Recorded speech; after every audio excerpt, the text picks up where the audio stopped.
Why don't you say that, sit at your fingertips, wanna kiss those lips? You cannot behave like that, is that a fact? Well, mine's real stiff, cause I feel all washed upside down and out of place, unerasing every social grace I lack, like a heart attack. You can have it back, goodbye my love without a trace.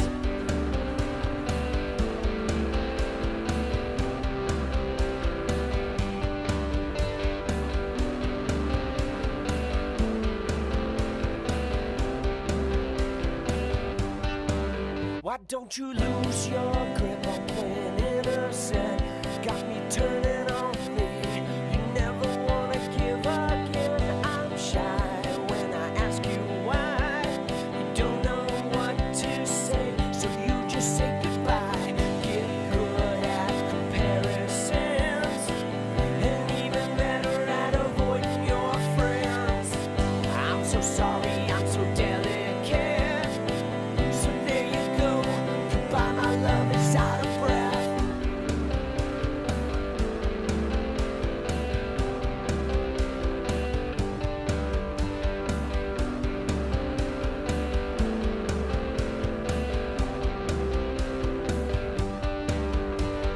My love, is it ever good enough? My love, is it ever good enough? My love, is it ever good enough? My love, is it ever good enough? Do you want me to? I do.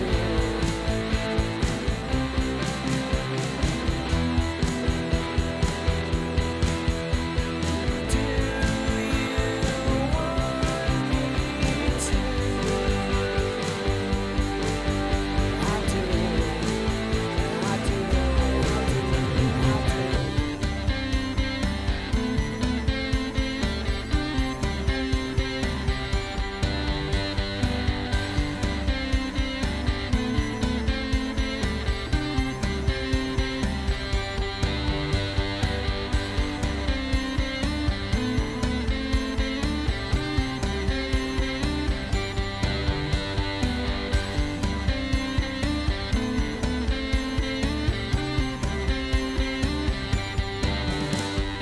My love, is it ever good enough?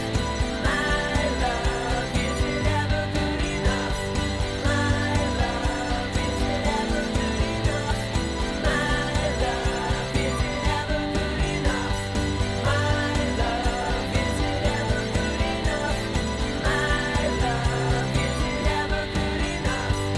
My love, is it ever good enough? My love, is it ever good enough? My love, is it ever good enough? My love, is it ever good enough? My love, is it ever good enough? My love, is it ever good enough? My love, is it ever good enough? My love, is it ever good enough? My love, is it ever good enough? My love, is it ever good enough?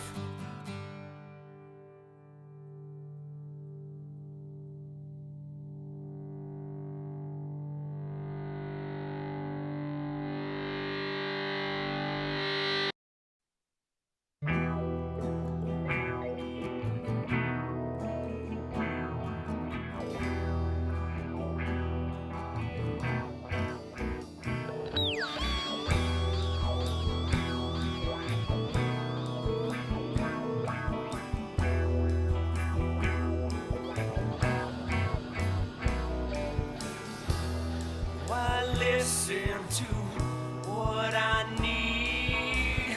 Put a picture so I can see. February can't chase the days away. Yeah, away.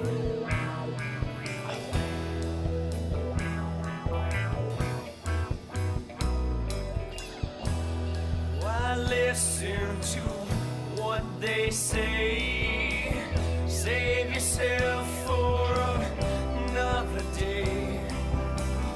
This one's coming, it's gone to the wind again. Yeah, again. Again.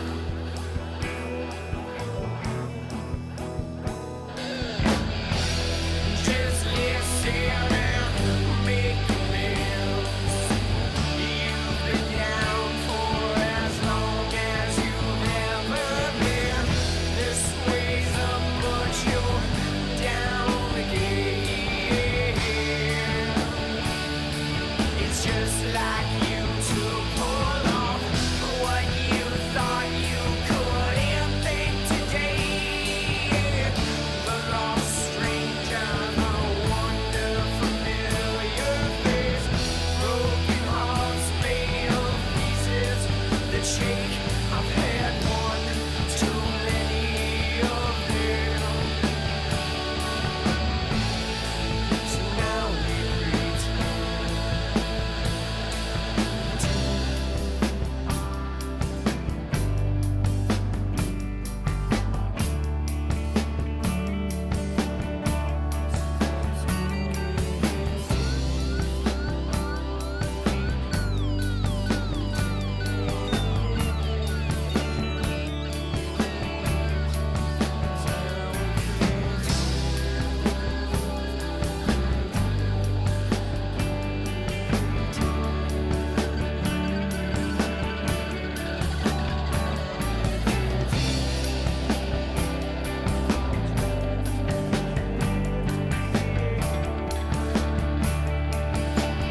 just like snow castle, oh, we drift to the edge.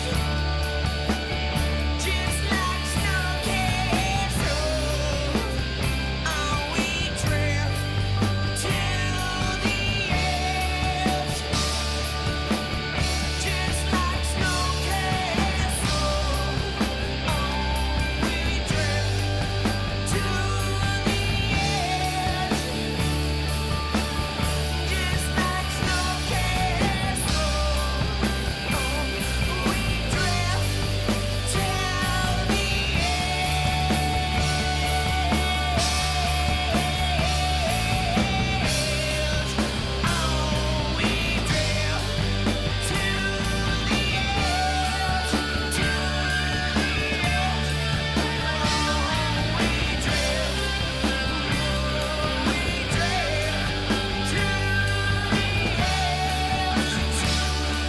we drift to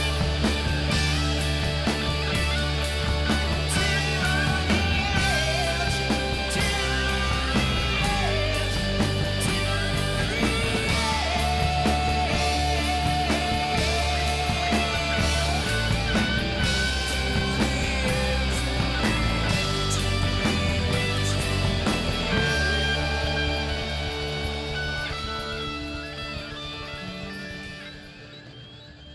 Yeah, let's do it again.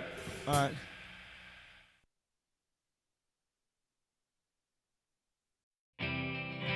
Do you need anything like I need you? It's over.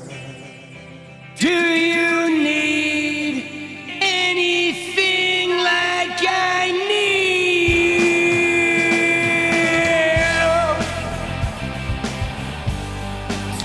Yo, need a new album?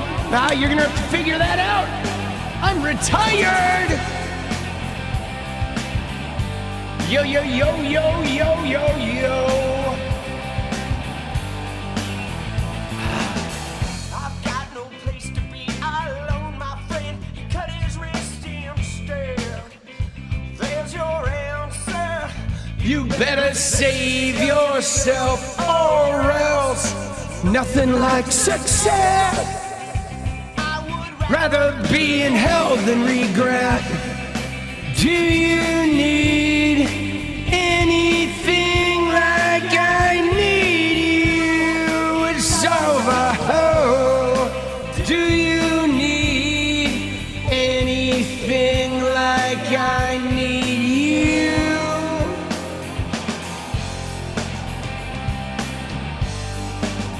You know I do. I'm gonna go grab some water. I'll be right back.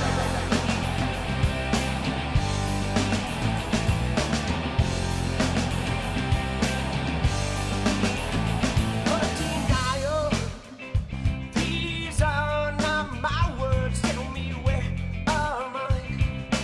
Most of the time, wet my face with reality and permit me to breathe before I do it again. Do you need anything like I need you? It's over. All right. Anything like I need you. Do you need anything like I need you? It's over. All right, we're gonna hit this guitar solo. And then we go. Dude, it was so hot today. I got my car washed today. It's hot. It's like, I don't know, felt like it was 90s today. Let me see what it was.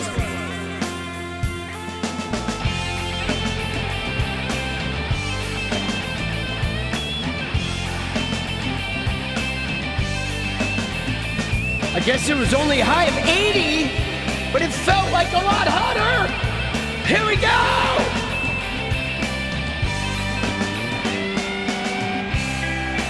Do you need anything like I need you? It's over. Do you need anything like I need you? Do you need anything like I need you? It's over. Do you need anything like I need you?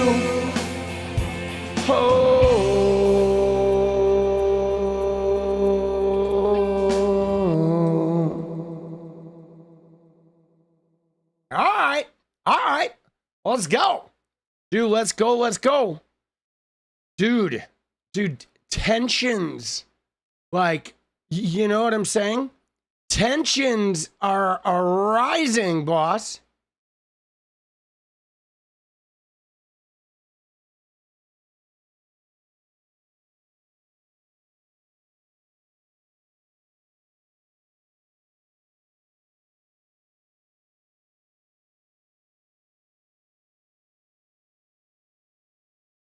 Tensions, they are rising. Dude, doesn't it feel like I feel it. I feel like the tensions are rising. You know, the songs raise your spirit. I saw Rachel saying I guess she had a rough day, but man, like, I don't know. You know, it's not so bad out in the real world. It's like the online tensions. And maybe it is bad in the real world in different states, but, you know, I was out today and it seemed pretty chill. But, like, dude, there's just, there is, like, you know, the American political climate is just filled with callousness on every side. You know what I mean? Where it's like looking at this election shit, it's not even about voting anymore. It feels like it's just straight up power. Okay? Like what has become aware to me is that, you know, the Republicans,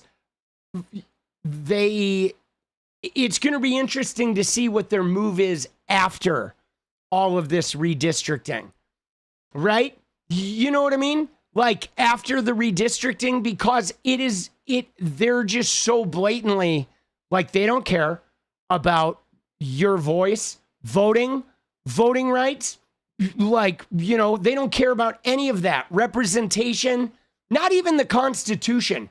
They literally just want to make every state red and force their, like, whatever, their agenda on us, which I'll be honest, guys. I don't even understand what their agenda is. They have passed like no legislation. They haven't passed a healthcare plan. There's no education plan. There's no, I mean, there was a tax cut, but it was minimal. There's no, like, they're not building any rail or, you know, creating any infrastructure of any kind. You know, I mean, I suppose they're putting the really noisy data centers next to some of the rural cities and sucking up all the electricity and water. But like, dude, they're not doing anything. Like, I'm hard pressed to understand what their agenda is other than, you know, like, you must obey the Bible, right? And we're going to just call you the F slur like a dozen times a day. That seems to be it. Okay, that seems to be it. That, you know, I get called the F slur about 16 times a day. And I literally think they're like happy with that. Like, I think that's enough for them. They will pay $10 a gallon for gas as long as they can, like, beat up some LGBTQ people and call you the F slur. That's it. That's all they want, boss. Dude, what the fuck is wrong with these people? They want to get enough states to get a constitutional convention. Yeah, I don't think that's going to happen, day trader, right? I mean, I know they do. But I think the interstate compact is going to happen first, okay? I really do. I think the interstate compact is going to happen first, and that is going to end the electoral college as we know it. And that is going to then create an automatic popular vote winner from here on out. I really do. And day trader, I will say this. You ready? I'm going to give Ken Martin 20 seconds of props, okay? Because I didn't like his bullshit interview with Pod Save America, but the DNC is investing a lot of money statewide to start, like, undoing some of that state level damage. And this is a perfect time.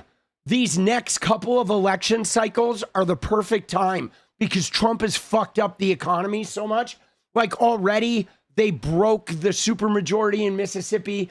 They've broken the supermajorities in Wisconsin. There's 2 new Supreme Court justices in Wisconsin. So they're going to redraw that whole state and reapportion all of those districts. Obviously, Virginia did hit a snag. But even if they wuss out this election, there will be a new map in Virginia by 2028, okay? And now that the Republicans have gone so apeshit redistricting, I think, you know, the blue states are going to be a little more aggressive, realizing, like, holy shit, these guys, right? The unfortunate thing, though, guys, is like, we're going to have a bunch of disenfranchised people for a couple of years, you know? And that sucks because that's going to increase tensions, you know what I'm saying? Like, if you live in a red state, your votes basically, you know, it like barely counts anymore, except for the Senate and the governor. But as far as, like, the House races, dude, the House races are kind of cooked, you know?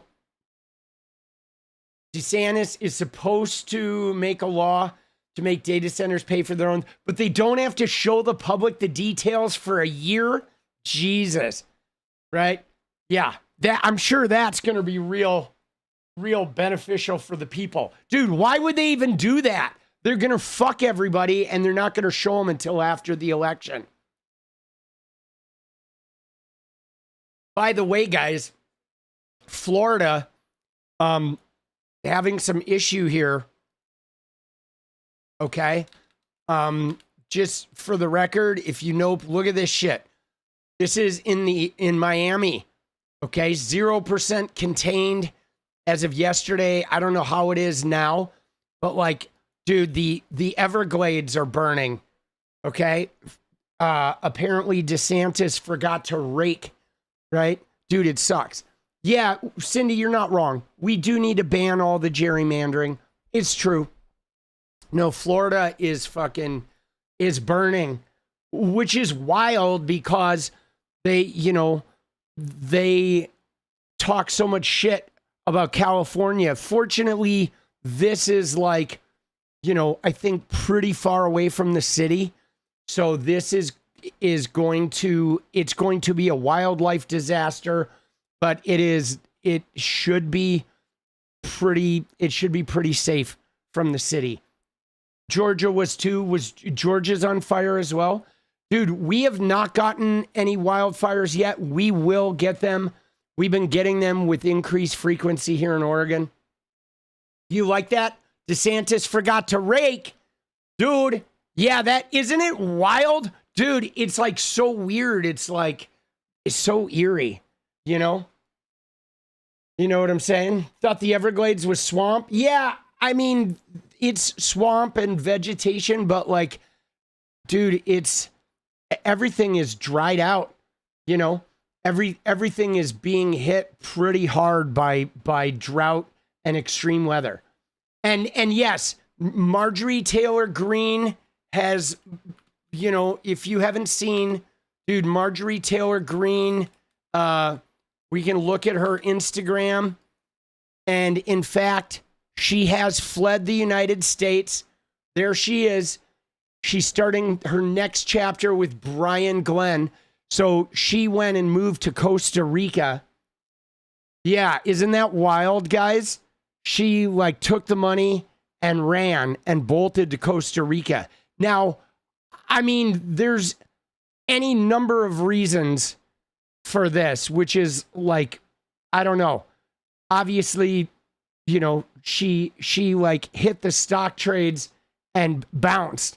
But I also think there's some sense of reality of look at what Trump is doing with Obama. Look at what Trump is doing with James Comey. Look at what he's trying to do with all his political opponents. I mean, this is really the only way she can guarantee that she's not going to end up in U.S. custody. Right? Dude. Fuck, bro. Right? But all I can say is this. You ready, guys? Fuck you, Marjorie Taylor Greene. Screw you. Dude, she's bailing on everybody, right? She is bailing on everybody, boss. Right? Insider trading pays. There you go. That's what she did, guys. She think about her arc, okay? Think about the Marjorie Taylor Greene arc. She harassed David Hogg, okay? She harassed David Hogg after a school shooting, went viral, ran for Congress in a gerrymandered to shit red district, was a horse-faced weirdo, anti-Semite, and just, whatever, Trump attack dog.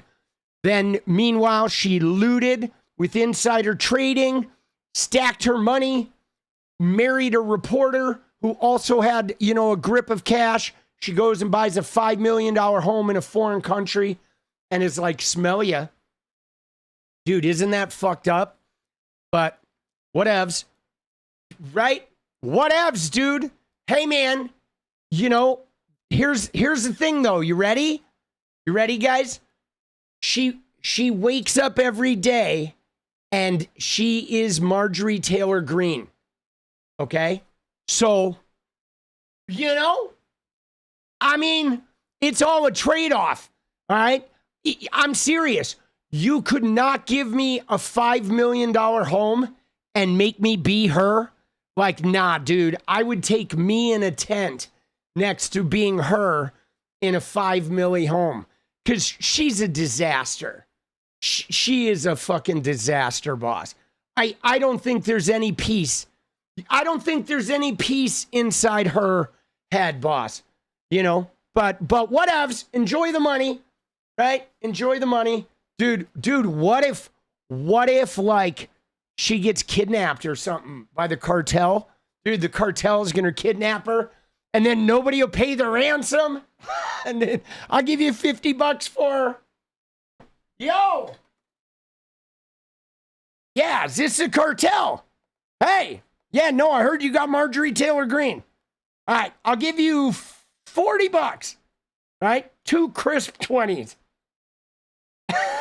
No? All right. That's my final offer. Okay. All right. Well, do what you need to do, boss. All right. Good luck. Bye-bye. Dude, $40. Dude, I should have thrown in like a free car wash. Yeah, dude. I'm telling you right now, she is going to like close her eyes every time she starts her car for the rest of her life, boss. Every time she turns the ignition over, she's going to be like,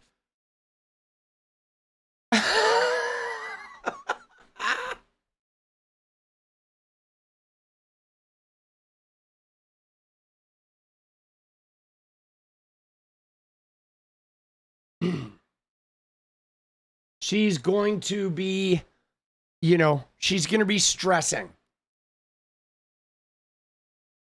But all right, we're going to burn through it, guys. Here's what we're looking at today, okay?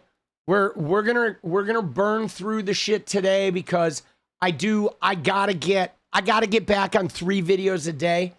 And you know, I've been feeling a little uninspired for like about 2 weeks. I've been grappling with like, you know, I don't know, just feeling overwhelmed. There's just so much going on. You know what I'm saying? Like so much ick that I've still been maintaining a pretty crazy schedule despite the ick. But like, man, dude, it is just, you know what I'm saying? It is just been so like the ick has been on overload. All right. So here's what we're doing. We're going to look at a bunch of Trump shit. He has gone absolutely crazy. Okay. We are going to look at that interview. The guy who made the racial comment about 𝗙𝗪𝗏𝗎𝗪s, of course, and the Virginia rep who agreed with it. We are going to look at a bunch of Trump stuff. Dude, Trump was like losing his mind today. Okay. We have to look at Katie Britt. Oh my God. Dude, if Elon Musk designed a robot that was a handmaid, he could use Katie Britt as the fucking prototype. Wow. She is such a disaster. What a glazing, Bible-eyed weirdo. I'm serious. She is snorting. I am convinced that she cuts up the pages of the Bible and snorts them off, you know, the back of toilet seats or, you know, on the top of small appliances. Dude, she cannot get near water. She is whacked out.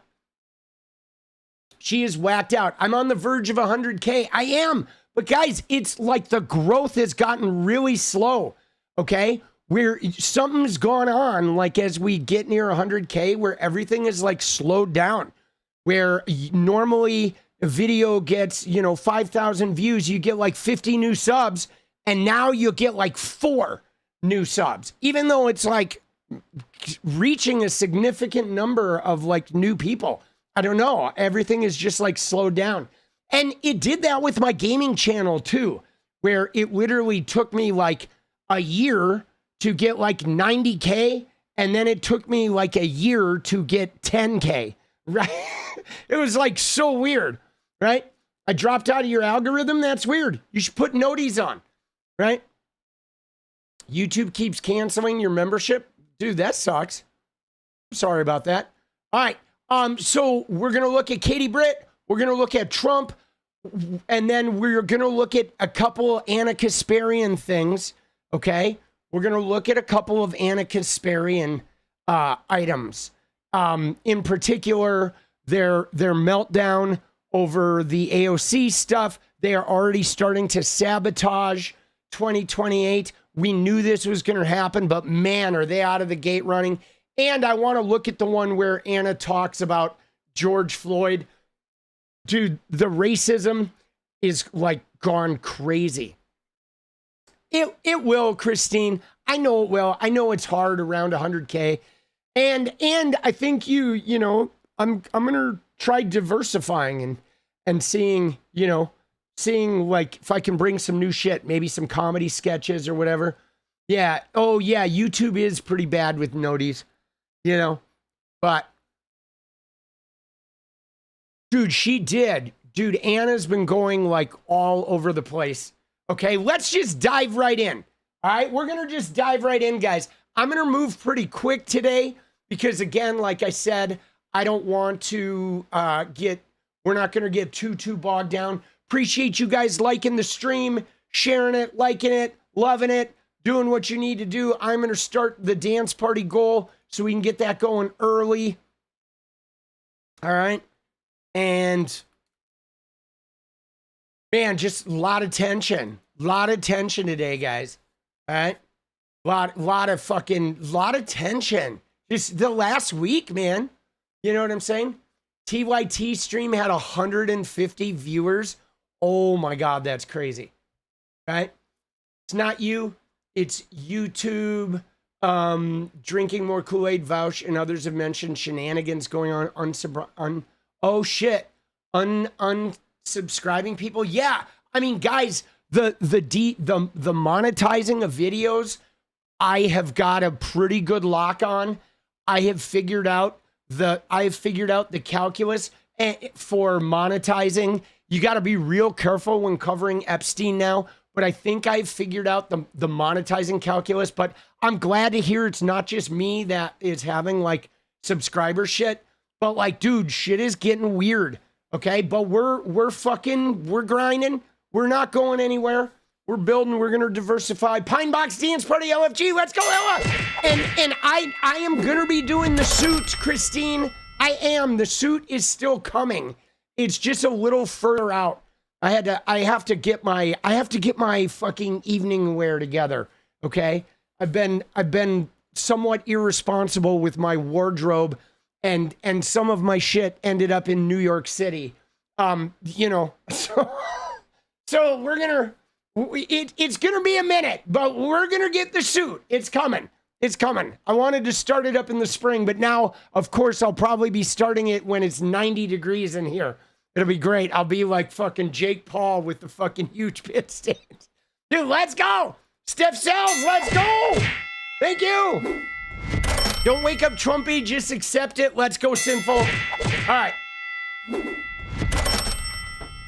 The battle continues, baby. The battle continues. All right. All right. So let's go and look at the clips. I'm just going to start with RuPaR and start looking at some of these Trump clips. We're going to go in. I mean, to say that today's to say that today's fucking like all of the press today, I feel was like a new level of batshit. It's not just me, right? That it seemed like today Trump was like next level of you know, loss of mental acuity and just absolute degeneracy. You know what I'm saying? Like seriously, I'm begging for the pine box kind of shit. And it was like constant, you know. I feel like it got worse as the day went on. All right. So let's see what we got here. All right, we're going back, dude. Okay. So, oh shit. I'm going deep in, guys. deep undercover. You didn't watch anything today? That may have been a smart move. Okay?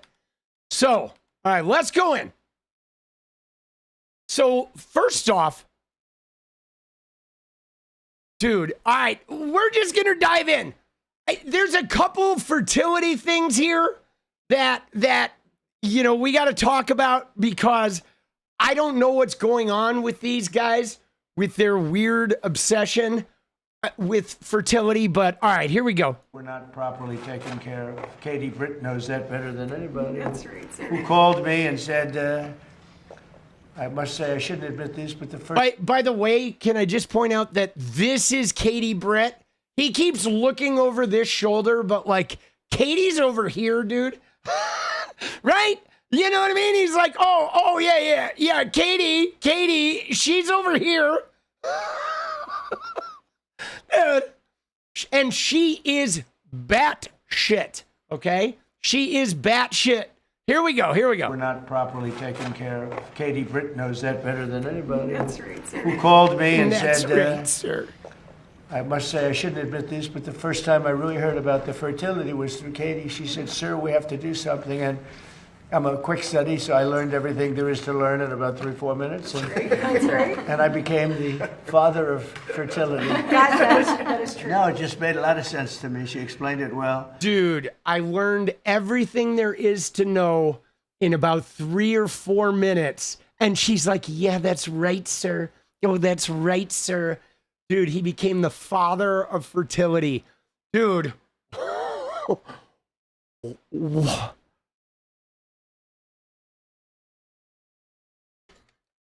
Yo. Can you get me off the planet? Like now? Please! Dude! Yo! What the hell, bro? Oh my God, dude. All right. While we're on the subject of fertility, okay? We gotta stay consistent here, okay? Because while we're on the subject of fertility, it only took a minute before RFK Jr. chimed in, okay? And look at RFK Jr.'s fertility point here. The fertility crisis for women began in 2007. For men in 1970, men had twice the sperm count as our teenagers do today. The fertility crisis for women... Dude!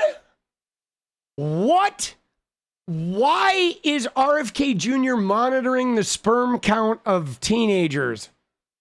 What is that about, guys? Right? Every time he gets behind a mic, he is discussing the sperm count of teenagers. And look at them. They're all like rapt attention except for her. She's me right now. Dude, and look at Trump, dude. Trump is zonked. Dude, he's asleep. He like slept through half this presser. AOC for POTUS, dance, Nurse Joy. Let's go. Dude, look at him.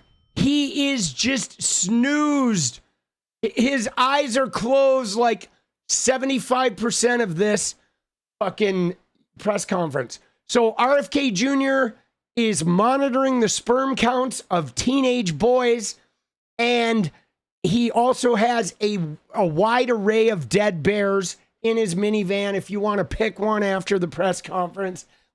And he's like, sperm counts, teenage sperm counts are not where I want them to be. Teenage sperm counts are not where I want them to be. And if you want a dead bear, I've got it. Like, you can meet me in the parking lot. Dude, you know, I've got some of the best dead bears in DC.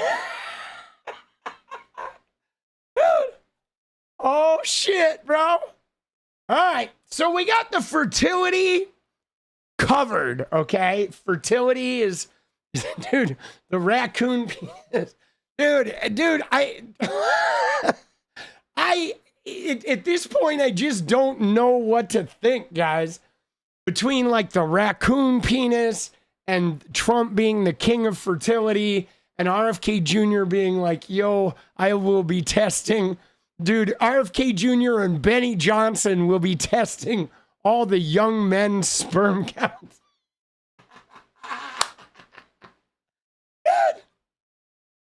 Oh, dude, that is totally not weird, right?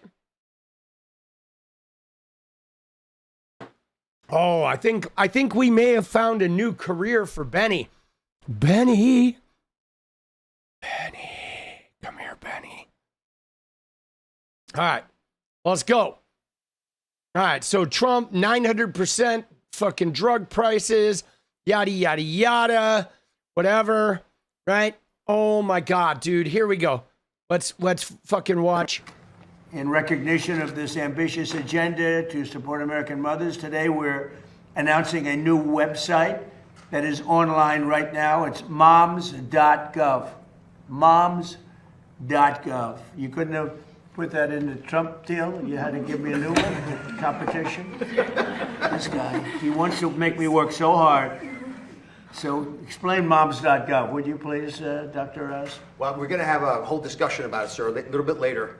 If we could, we want Katie to speak a bit about the first issue you mentioned.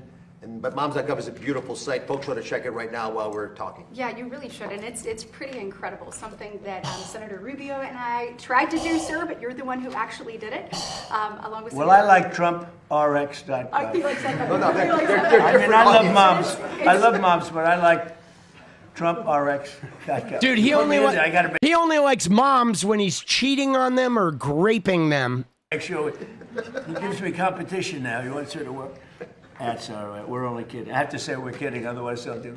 Trump and Oz had a major dispute. It was terrible. And Bobby broke them up.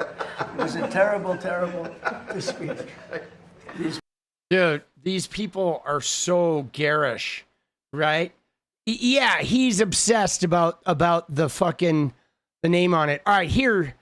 You ready? This is weird. Okay, now we're getting into weird Katie Brittness. Okay, because again, there's this weird loyalty shit which makes you wonder, guys, what does he have on Katie Britt? Right? Seriously. From a blackmailing perspective, what does he have on Katie Britt? Does she have an OnlyFans? Did she sleep with like one of his cabinet members? Something is going on with this woman because her behavior with Trump is bizarre. They live. Alien movies. Sport your sunglasses, y'all. Let's go. I remember that movie. Dude, he's got something, right? Supporting the journey of American moms at every stage is so important to the success of our nation. I'd now like to ask Senator Katie Britt. She's the one that got me into this, I have to tell you. I hope she always remains loyal to me so I can continue to support her. You got it. I would hate to got it. go against her. got it. That will never happen, Katie, That's right? right. That's right, sir. But to stay just a That's few right. words. She's really a fantastic That's right, woman. She's sir. a great senator. And That's I got right. lucky. I was That's right, supporting sir. somebody else, and then I realized that the somebody else wasn't very good. And I said, who's that young woman I met that was so impressive? They say her name is Katie Britt. I said, let me talk to her. I talked to her. I endorsed her. She won a landslide. And you've been winning in landslides ever since. So you've been doing a great job, Katie. Thank you very much. you. I thought I should explain it. Thank you. Dude, Support- what is her thank you, sir. Yes, sir. Thank you, sir. Thank you, sir. You're very correct, sir.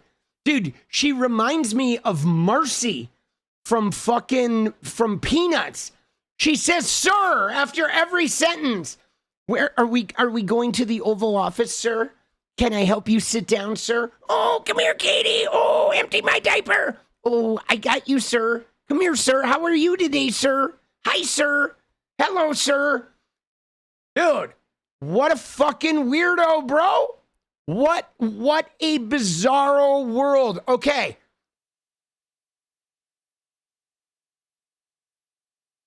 Oh my God, dude. This is so bizarre. All right, here we go. Here's where Katie just goes batshit. Okay. Again, she is like, I mean, granted, she was like an unknown senator from Alabama. And so her attaching herself to Trump has significantly elevated her stardom, if you will, right? That and that insane, oh my God, that insane fucking, remember? Like kitchen, right? I mean, Scarlett Johansson did it way better, but that insane rebuttal to the State of the Union really, I guess, cemented her in infamy, okay? But I do want to show you one thing, though. I do have some footage of Katie Britt that I think is valuable, okay?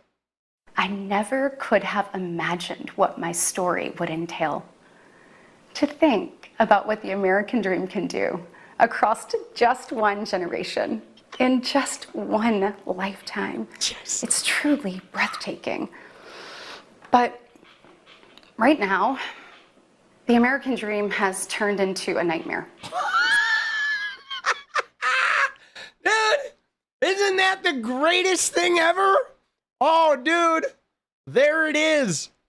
Oh, Lord have mercy. Yeah, that one is definitely for the record books, right? That is Katie Britt in her natural like milieu, right? Katie Britt in her natural habitat.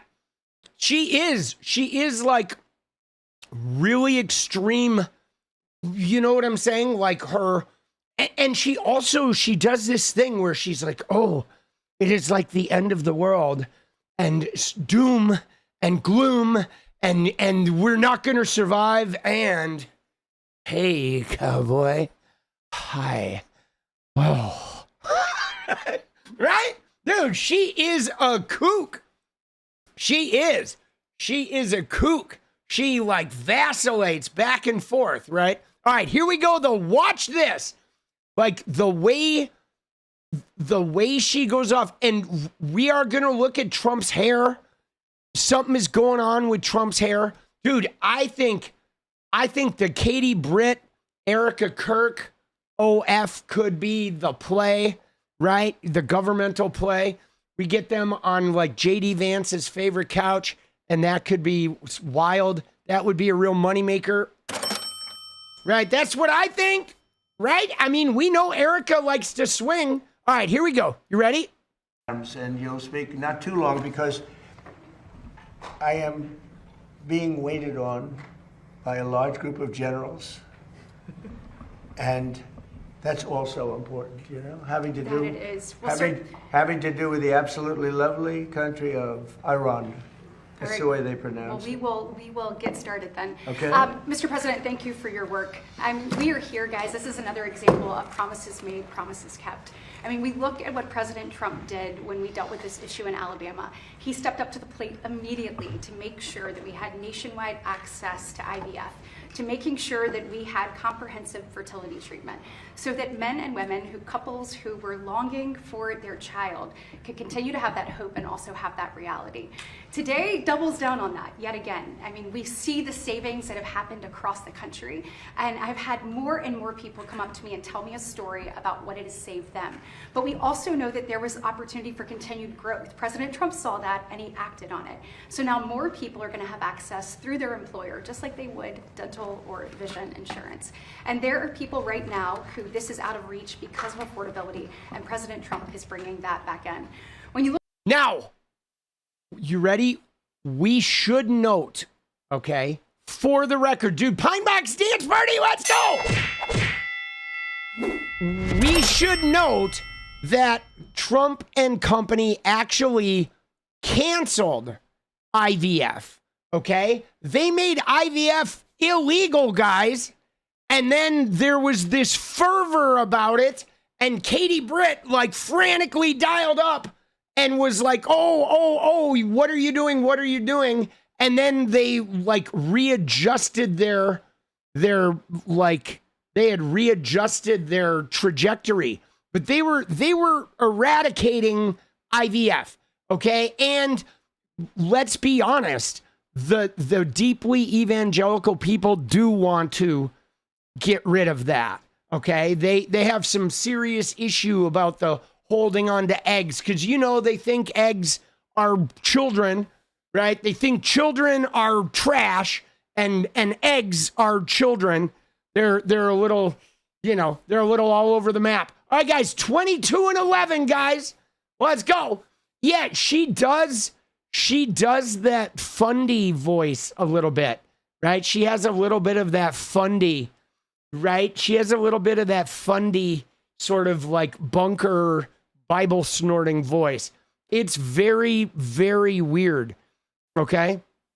Now, here, let's look at him as she goes on and continues, and he is just zonked. Okay. To modernize the tax code to make sure that childcare was front and center for the first time since Ronald Reagan, sir. You're the first one to do it.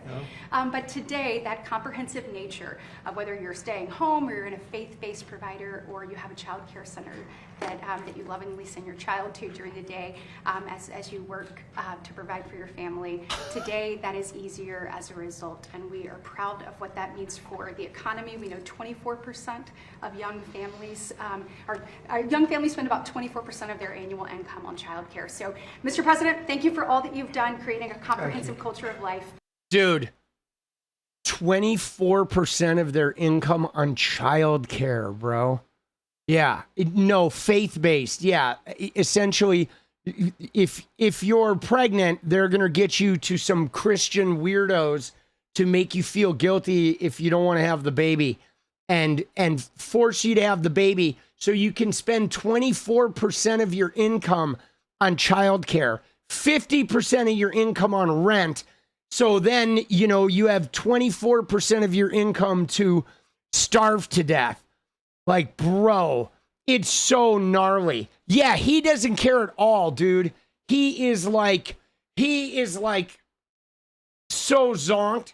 He is zonked. It is dystopian, really, right? I mean, think about this, guys.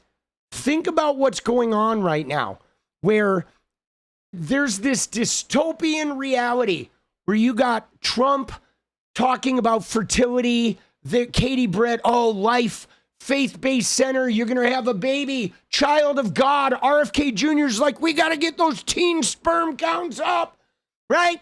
And Elon's freaking out about fertility rates, birth rates. Meanwhile, dude, Erica Kirk is going to colleges saying, now that you've graduated, make sure you go out and have some kids while you're like 21 years old. It's like, yo, dude, my kid's 21. He can't even afford to pay his own rent. How the fuck is that guy going to start a family? Who is starting a family right now at 21? Childcare, healthcare, fucking right, food, rent, like minivan. Are you fucking shitting me? Dude, you're going to be hard pressed to be 35 with 2 good jobs and be able to afford a family now. There's just no way, dude. Like, having kids is like next to impossible right now. Dude, it's what Epstein's ranch was about. Oh, shit. Dude. Crazy, bro. Oh, my God. All right, hold on. Let's go back. Let's see what we got here. Oh, here he is. Here he is napping. Pharmaceutical cost.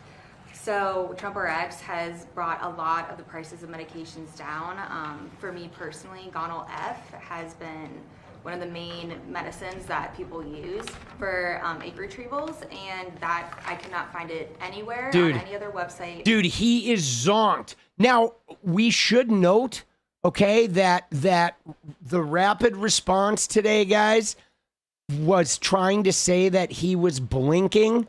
Look at this shit. They were responding to his photos. Let me find it. Let me just do a general search.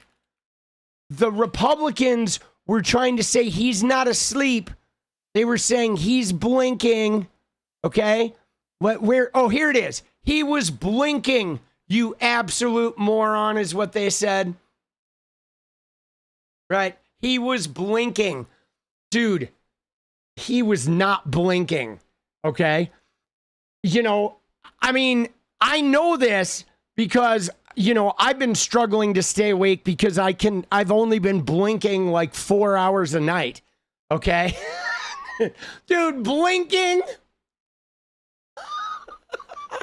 But there's like so much video, guys. Everybody was posting the video, dude. I'm like, yo, homie. Dude, what is that blink, dude? He's shitting himself. Oh, I'm blinking in my diaper. That's what we call it now. Oh, I just blinked. Dude, his mouth does look bad, guys. He definitely had another stroke, bro. He did. He's like blinking. Dude, he definitely had another stroke. Guys, he definitely had a fucking stroke, boss. And not only that, but like, look at this photo. Okay, Katie Britt posted a photo of him and her, and look at this, dude. Look at him, bro. What the fuck? Dude, that's the photo. Look at him. Look at his hair, bro. His hair is all stringy. He's like gritting his teeth just to be able to hold a smile. Isn't that gnarly? Like, yo, dude, I'm sorry if I see that. I am calling the police or like grabbing my fucking crowbar. I shit you not, dude. Katie Britt posted that photo of her and Trump and her husband. This is like the most insane thing that I have ever seen, boss. This photograph is unfucking real. I think maybe she posted it on her campaign account.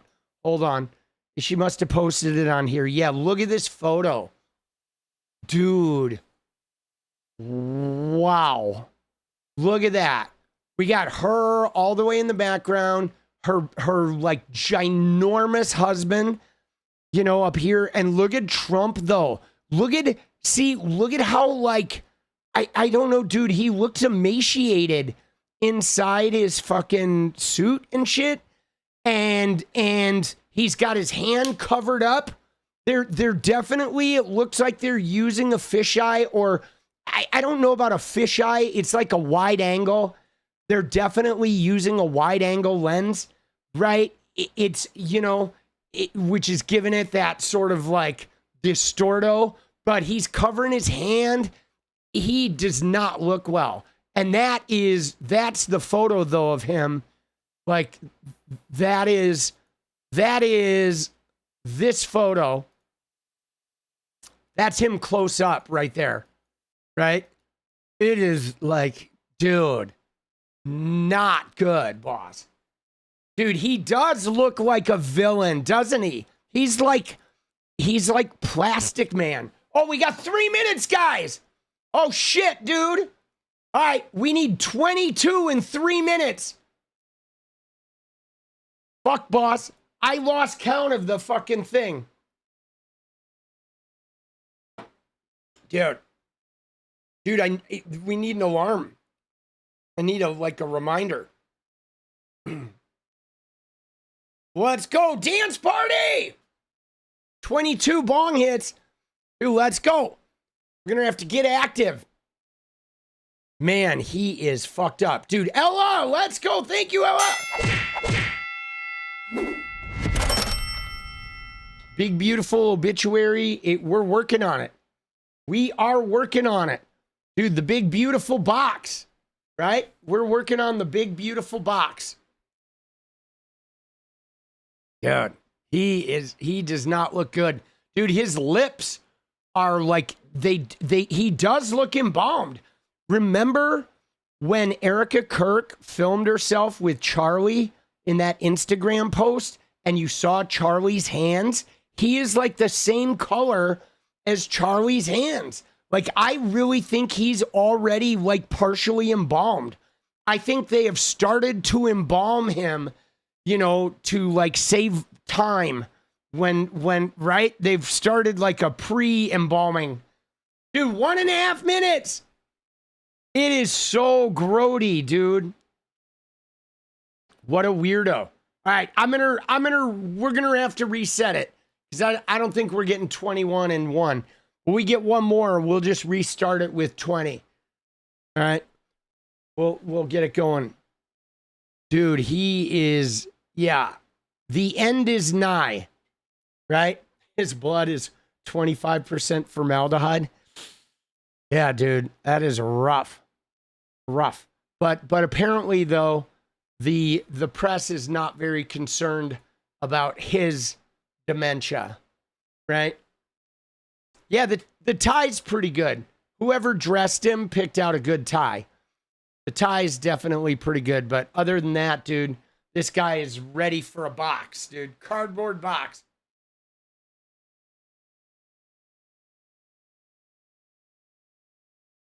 Oh. Dude, there it is. Britt is the mysterious lady reflecting in the pool pond. Shall we? Let's go. All right, I'm resetting, guys. I'm going to reset, and we're going to start it for 20. Hold on, let me reset the chat. There we go. We're going to get it on live chat. Thank you, Shelly. So we got 10. All right, now we can hit the 20. There we go. There we go. I'm going to set it for 15 minutes, though. No fucking around. There it is. All right. Let's go. More Rupar. Now we got this. We're going to secure that dance. Right? So he's napping. Right? And this dude, what a fucking weirdo, boss. Just absolutely decimated. But, you know, I was hunted. I was the hunter. Now I'm the... You know, I was the hunted then, and I had to devote a lot of time to that. Otherwise, I wouldn't have been too effective. Yeah. If I was out of office, I wouldn't have been. So I was hunted by some very bad people. Now I'm the hunter. It's much better when you're the hunter, but these are bad people, and they'll give you no support at all, no matter how good it is. I mean, as an example, I don't know what the numbers are, but if we go to Congress to get something approved, which we get. But you can say that we're going to reduce drug prices by 80%, and we won't get one Democrat vote. I don't know how they get away with it. That's why we call them the Democrats. We have a new name. They're Democrats because they're dumb. They're dumb people, and they just can't do it. Dude, I've been waiting so long for them. What a loser, dude. Dude, like the Republicans ever vote for anything. Dude, he can't even get Republican votes for his shit. Dude, Sleuthin, let's go! Dude, he can't even get Republican votes. And yeah, calling them Democrats. Dude, he's shitting his pants right now, right? He's gonna probably eat the corn out of his diaper, right? That's what he does, dude. He shits during the pressers, and then Stephen Miller gives him a spoon, and they fucking take the diaper. Dude, it's like, you remember those things you used to make in tin foil where you put a bunch of food in the foil and you close it up and put it on the barbecue, right? That's what he does with a diaper, dude. He just opens it. Dude, the TrumpNappy.com, dude. TrumpNappy.gov. Oh, shit. I'm sorry to give you an image that you're not going to be able to unsee. My apologies. Sinful, oh my God, please get us off this timeline. Yes, Pine Box. Hobo Stew, yes. Dude, I love those. Those were so good. All right, so let's see. Oh yeah, here we go, dude. Okay, go ahead. So let me speak a little bit about the reality that 1 in 3 Americans are underbabied. What does underbabied mean? That means that you either don't have any children or you have less children than you would normally want to have. And to Katie's point, we have a crisis that's causing our fertility rate to drop below 1.5. The replacement rate is 2.1. So we're way below what we need just to replace the people that we have in America. Dude, okay, go ahead. Like, think about this, guys. Think about what they're doing here, guys. Dude, let's go Pine Box Diapers! Let's go, Ella! Underbabied. Like, bro, oh, we're at 1.5. We need to be 2.1. They're talking to the human beings of America as though you're like an assembly line worker. That's like, you're only at 1.5. You need to start cranking out 2.1. Okay? And the only reason they're doing this is so you can fulfill some shit underpaid vocation, right? You know what I'm saying? Like they want to, you're going to fill a spot in a jail cell or fill a spot in a data center, you know, hauling fucking toxic, you know, radioactive water out of the fucking data center and going and dumping it in the wildlife preserve next door. That's literally what's going on here. But they're treating the U.S. citizens like it's our job to meet some type of assembly line babying, you know, quota. And it is so gnarly, dude. What the fuck is wrong with these people? Right? You don't have to have babies. Everyone in America can have 0 kids if they don't want to. You're not required to have any babies. There's no such thing as under-babied. Okay? If you don't want a baby, don't have a baby. We don't really need more babies. I'll be honest with you. There's enough humans on the planet. I think we need less humans on the planet. So I think we should be not having more babies. And in fact, we should let the generational die-off happen. And then maybe 50 years from now, we can start having kids again. Right? I mean, nobody can afford it anyway. Seriously, like who can even afford to have kids right now? Dude, there's no way. There's just no way, man. Under-babied, guys. These clinics so they can help Dude, moms look at deliver him. babies wherever they may live. You don't have to drive across state to get there. Now, as great as this all is, and as fantastic as it has been to have 50 governors, in this case, Mr. President, even the Democratic governors are on board. It's such a good offer. It's such a beautiful way of keeping your people healthy that everyone's embraced this program. We still can't do it by ourselves. We have to invest in the American people. We have to have governors and private sector partners that make this happen, as well as, and I hope the Secretary can speak to this in a moment, because Maher is probably...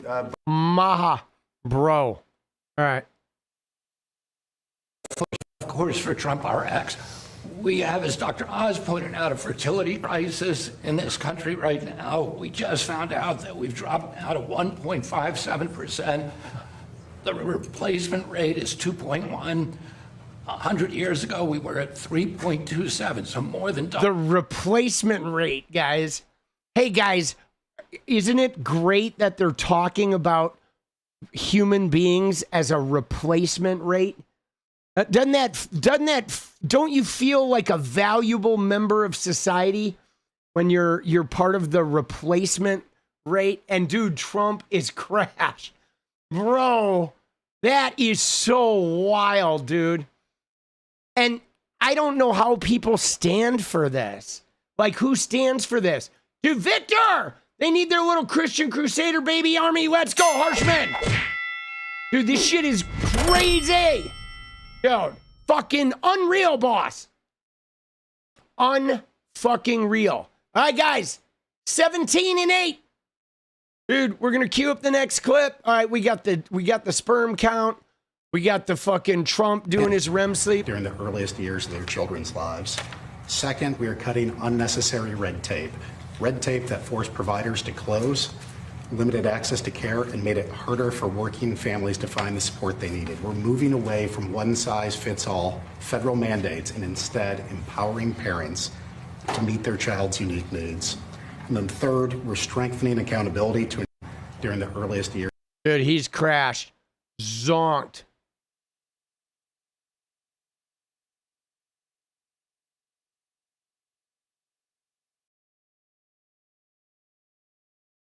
Dude, what? Dude. Agreed to allow the removal of all their enriched uranium. Yeah. Well, they did it 2 days ago. They didn't, okay? They did 2 days ago. They said, you're going to have to take it. We were going to go with them, but they changed their mind because they didn't put it in the paper. So when they sent us this document that we waited 4 days for, that should have taken 10 minutes to do, look, very simple. We get that. They guarantee no nuclear weapons for a very long period of time, and a couple of other minor things, but they just can't get there. So, Dude, yeah. So Iran said they weren't going to enrich uranium, and then they sent us the paper, and it wasn't in there. So, yeah, it's a no-no, dude. Dude, what an idiot. By the way, I will note that the deal that Obama had, there was no, like, weapons-grade enrichment, okay? It was a safe deal, and it allowed inspectors to guarantee that they were obeying the protocol. That was the Obama deal. So there was no enriched uranium for weapons until Trump removed that deal. Nerdy black woman said AI is going to take some of our best jobs. Cost of living is outpacing wage growth, and they wonder why people are having less children. The contents of the clown car cabinet needs to shut the fuck up. Let's go. You are not wrong. Dude, there is like, guys, I'll be honest, I can't imagine a worse time to have kids than now, because there's wages that are down. There is lack of health care in many jobs, or health care that doesn't cover a whole lot.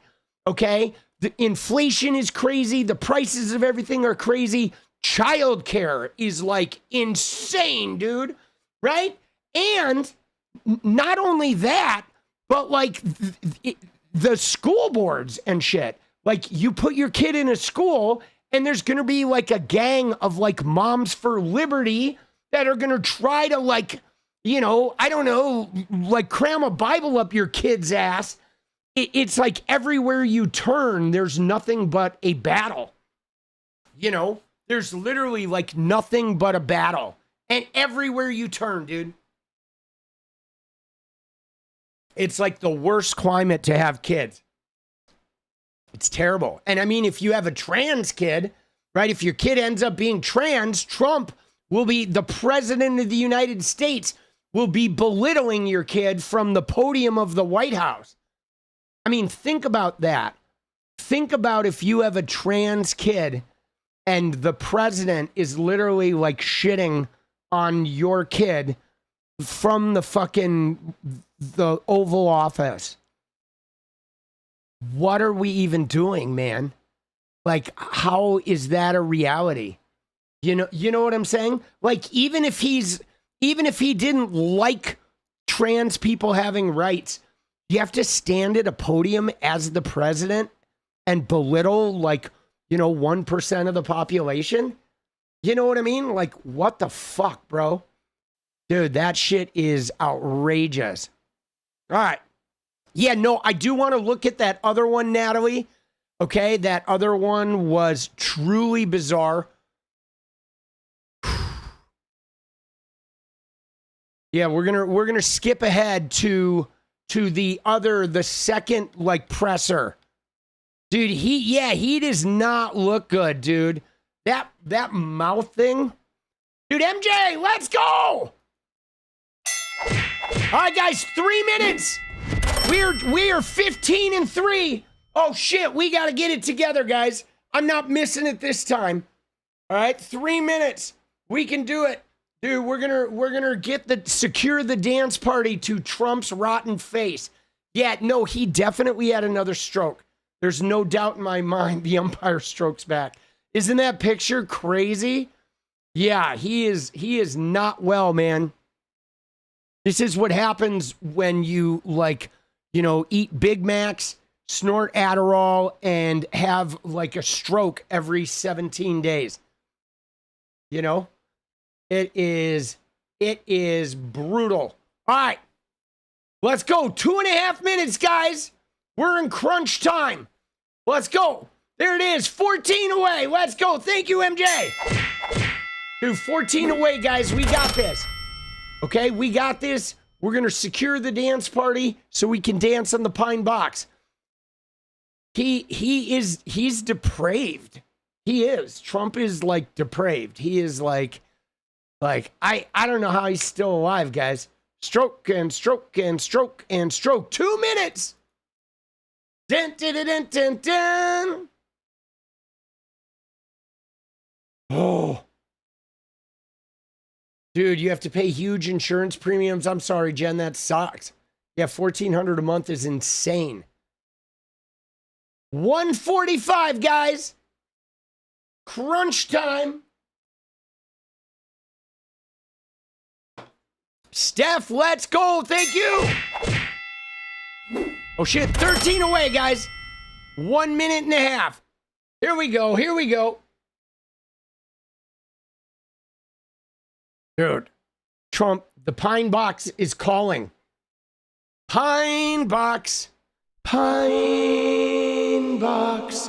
Dude, MJ, let's go. 12 away, guys. Oops. 12 away. 12 away. We got this. The last minute flurry. Dun, dun, dun, dun. I'm going to take him off the screen. I can't really look at him for too long. He's creeping me out, boss. All right. Let's be honest. Oh. It is crazy social engineering. 12 away, guys. 2 minutes. 45 seconds. I think we're gonna have to start it again. We're fucking. Oh. I sort of lost count. I should have hung in there when it was like, 8 minutes left. In honor of Billy Squire, let's go. Stroke me, stroke me. Stroke. 10 away, let's go. 9 away, let's go. Pine Box now. Let's go. You got shadow booted by a MAGA. That sucks. I don't know what that means. What is getting shadow booted? Dude. Shadow booting. Let's go. All right. So 9 away. All right, here we go. We're going to reset. We're going to fucking start one with a 10 spot. That should do it. There we go. There it is. Boom, boom. We're going to get that last bit. Dude, sleuth in. Let's go. All right. There we go. Now we're getting it in pieces, boss. They can report you if they're mad. The MAGAs on where did they report you? On YouTube or on Twitter or something? All right, Trumpy. Fuck off, buddy. All right, let's go to he did this other press conference today, guys. And this shit is weird. So a couple of things have happened. One of the things he did, on YouTube, got you. He did this presser. Okay, this one is crazy right here. The hosting the law enforcement guys. There is one here where he just sort of like loses his mind. Right, here we go. Dude, let's go, cats, comrades, let's go. All right, here it is. It's unbelievable. It's unbelievable, but I had nothing to do. I blame Doug. They gave it out. I didn't even give it out. So the other people we have, and we have some of the greatest people on earth here tonight, Homeland Security. The Homeland Security team has been unbelievable, I have to tell you.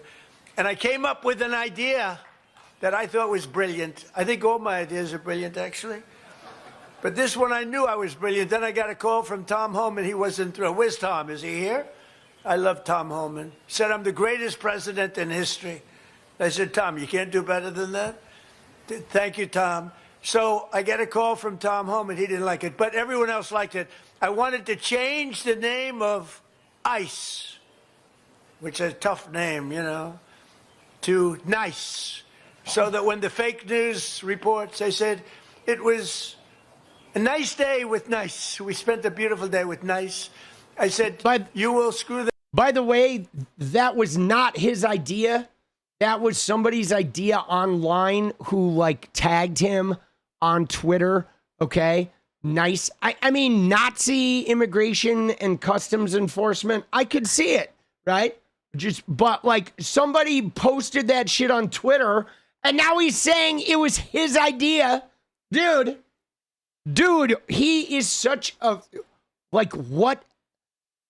Dude, I don't even know how to describe it. The timeline, people. I said, you will screw them up so badly they won't know what to do. But they said the people that worked there didn't like the name as much. I love the name. Hello, Janine. How are you doing? I love Janine. one of the greats of all time, in my opinion. I lived in New York when she was the toughest DA, toughest fair DA. We had some tough ones, but they were crooked DAs, like sort of, I would say, like a dirty cop, like Comey was a dirty cop, you know, and others were dirty cops. She was a clean cop, but she was tough and fair. Dude, he went from like Homeland Security to I love Tom Homan to nice to I love Janine to fucking what is he doing? Dude, he's just like all over the map, bro. Just mind-bending, absolute mind-bending, okay? Dude, and here, you ready? And what a job. And not to be outdone, guys, this one is insane. At this point is where the 25th should be happening. And what a job our military and others are doing with respect, is that right, Paul, with respect to drugs coming in by sea, meaning drugs coming in by water, by the ocean, by the sea. A lot of people don't know what I mean by sea. They think I'm talking about vision. I'm not. I'm talking about sea, like the sea. And what a job.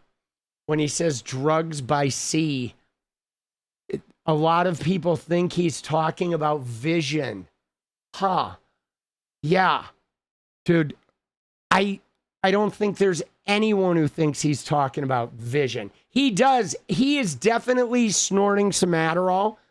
He is absolutely fucking tooting some seizure medication. Dude, the brain is Swiss cheese, MJ.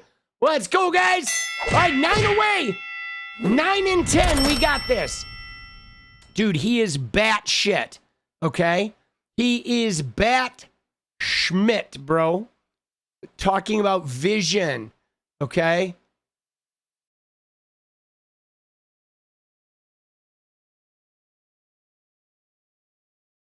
Oh. Dude, definite druggie. Underbabied. All right, and there's his hand, dude. Look at his hand, bro.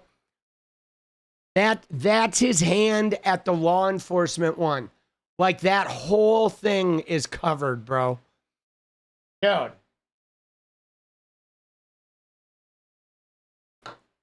How is, like, at this point, I can only assume that he's pickled. He's, like, pickled himself. Because he's still standing and flapping his gums. But he is definitely pickled.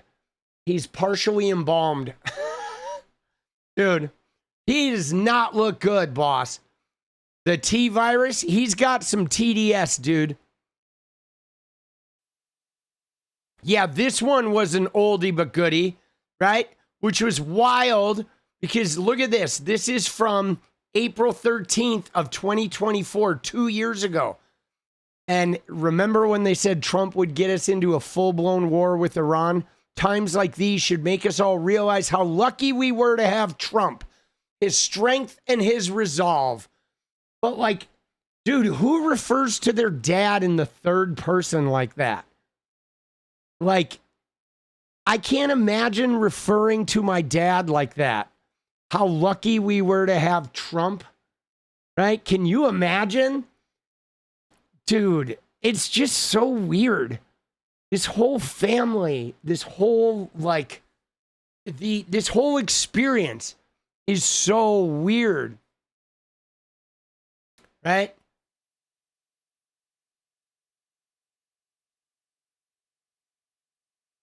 And then this I thought was pretty wild because Trump shared this earlier today. Okay? Trump shared a post calling for the arrest of Obama and calling for Obama to be charged with treason. And we know that Trump has talked about the penalty for treason being death. That's been one of his recurring things. Okay? So, again, Trump is calling for straight up sedition against the United States. Okay? Trump is calling for the arrest for treason. Arrest them all, prosecute them all, incarcerate them all at once for treachery, treason, and seditious conspiracy to overthrow the United States government. But first, Barack Obama. Now, again, guys, they keep posting this shit. This is some random dude on the internet, and they keep posting this, but you'll notice there's like no evidence presented. They could never go to court. There's nothing to charge here, but it is a steady, like deluge of Twitter posts about treason and Twitter posts about, seditious conspiracy. By the way, seditious conspiracy is the charge that the J6ers got.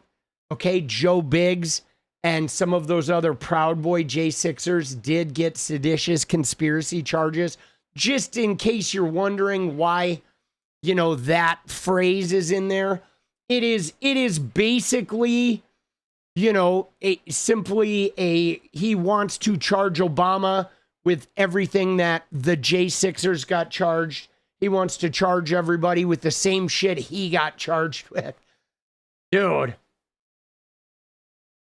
What are we doing? Yeah, no, I know the presidential immunity is going to be a little bit of a problem. This is what he does, though. He does this like all night, and then he sleeps through the press conferences. He's like, and then after the press conference all night, he's jacked up on Adderall. Yikes. It's a little hard to believe that this is our reality, okay? And now he is posting videos. He is posting a DoorDash video. Somebody canceling their order, right? Like, what is he posting it because he thinks that woman looks like AOC? Is that why he posted this? No one's exactly sure why he's posting the DoorDash order. I mean, that woman's profile looked a little bit like AOC. Maybe that's why he's doing it. Dude, what the fuck is he doing, bro? He's just like, he's just retweeting random fucking DoorDash videos. And then there's another one here about a man knocking over a Miami server's tray. Right? So, like, what? He's end wokeness now. He woke up and thinks he's end wokeness, I guess. Right? That's totally like an end wokeness video. Yo. All right, guys, 4 minutes. Let's go one more time. We got it. We are 9 away, guys. I'm relentlessly pursuing the dance party. We're almost there, baby. Let's get it. Did he call the White House a shitbox? Jesus. Katie Britt, Donald Trump. We're about to go look at some Cenk and Anna. Be prepared, guys. What we are going to watch is going to piss you off. Okay? It is. You're going to get pissed. 3 minutes. 9 away. Let's go. Dance party time. It's time for there's a little sampler platter. My fucking chair's falling apart. Yeah, isn't that wild? That sleepy Joe Biden never once fell asleep during a press conference. Never once. Okay? He walked the wrong direction. He forgot who he was in the middle of, a statement, but he never once fell asleep, ever. 2 minutes, guys. 2.5 minutes. Brutal. But MAGA doesn't care. They don't care. Dude, Trump could shit in a bucket and eat it with a spoon right on live television, and they would be fine with that. They would be like, It's a new diet. It's ivermectin. Dude, MJ, let's go. Oh, yeah, the good-looking men one. We can look at that one. I do have to say this while we're trying to get this. 2 minutes, guys. We need 8 more. We got to crank it. Let's go. The quarterback for the Raiders, Fernando Mendoza, did not go to the White House today. And he said it was because he has OTAs or like he has to be at the facility tomorrow and he didn't want to be absent. But I think he's woke, actually. Dude, his mother is disabled. She has MS and she is in a wheelchair. And I think, Trump's like rancid attacks on the disabled, I think may have had an impact. I think Fernando Mendoza doesn't like him. He fucking didn't go. I love that. My quarterback opted out. Guys, 1 minute. 8 away. We're just gonna rock it. We're gonna see it through. He was mad. 7 away. Let's go, Wilfred. There we go, dude. It's crunch time, baby. Pine box now. 7 away. 7 for the pine box. Dude, a pine box is automatically delivered when we secure this dance party. 6 away, guys. 50 seconds. I will personally deliver a pine box to Mar-a-Lago. Dude, let's go. Personally deliver. Oh, shit. You think they'd let me in if I show up with a pine box? 5 away. Let's go. Should I do that? Should I get a pine box and try to deliver it to Mar-a-Lago and see if they'll let me in? I would probably get arrested, dude. I'll probably end up in jail. 5 away, guys. Let's go. 4 away, dude. Wilfred is quarterbacking right now, dude. 3 away, dude. Sam Gilbert coming in hot. Dude, 10 seconds, 2 away. We're only 2 away, dude. Shit, boss. The final 2, 7, 6, 5. Here it is, guys. 3, 2, 1. Oh, we're so close. 2 away, baby. 2 away. Let's go. No, we got it. We're waiting on the final 2. 1 away. Let's go, MJ. We got this. We got it. I'm feeling the vibes. Who's bringing us across the line? 3, 2, 1. At the buzzer. There it is, Wilfred. Let's go. Yes.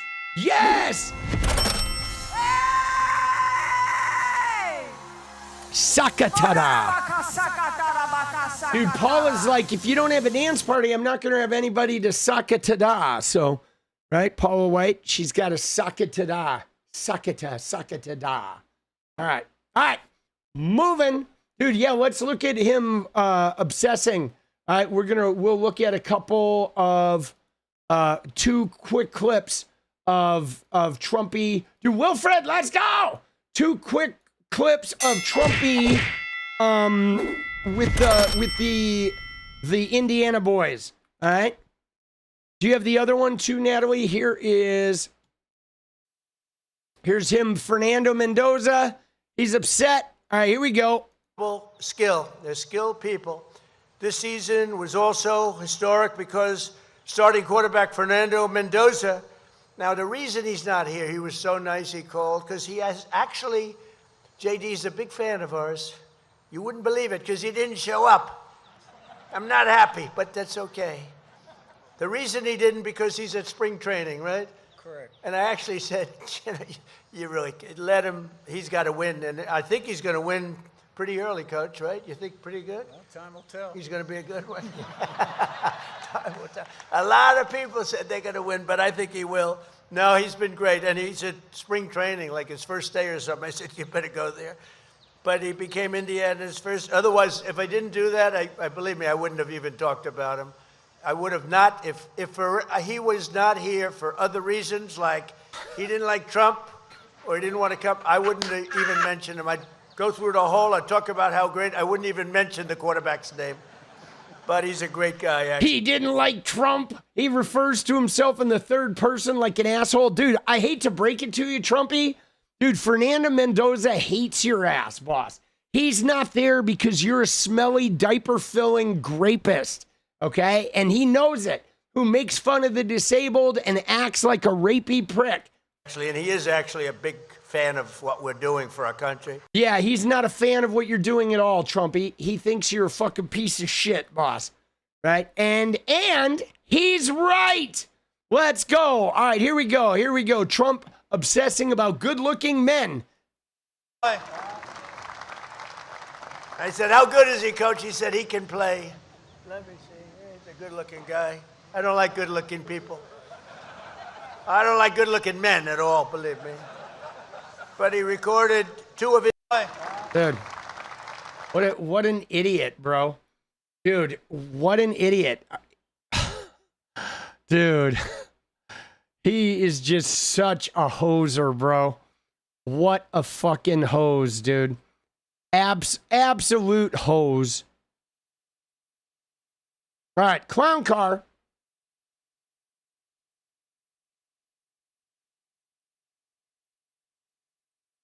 All right. Moving on. Let's go get some Anna, shall we? All right, we're gonna look at a couple of clips here, guys. Thank you, Katie Britt. Oh, Jesus, dude, put that thing away, dude. Holy shit, dude, look at him, dude. He just does not look well, boss. Like Trumpistan. All right, I do want to say one thing here. Look at this shit. Okay, you notice this, guys? Yes, the anti-white racism. That's the one I wanted, Natalie. So look at this, though, guys. Look at what Elon is doing.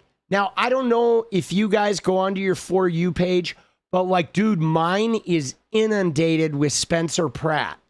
Okay? They are, like, trying to create this illusion that Spencer Pratt is, like, winning the mayor race. And like I said, I comment under a Spencer Pratt tweet, and it's like 100 replies, instantaneous. It is so crazy how botted this Spencer Pratt thing is. But check this out.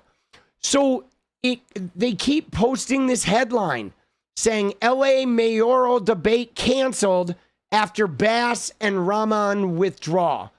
But guys, what's so crazy about this? And the New York Post, all right, is like they're posting this and they're like, I mean, they're handing this thing to Pratt. But dude, Pratt dropped out of this thing. Okay? Pratt was the first guy who dropped out. And then once Pratt wasn't showing up, then Karen Bass is like, all right, I'm going to go to Sacramento and I'm going to go lobby for shit for the city. And then she dropped out. But like Pratt was the dude who dropped out first. Okay? But they're creating this whole fake narrative.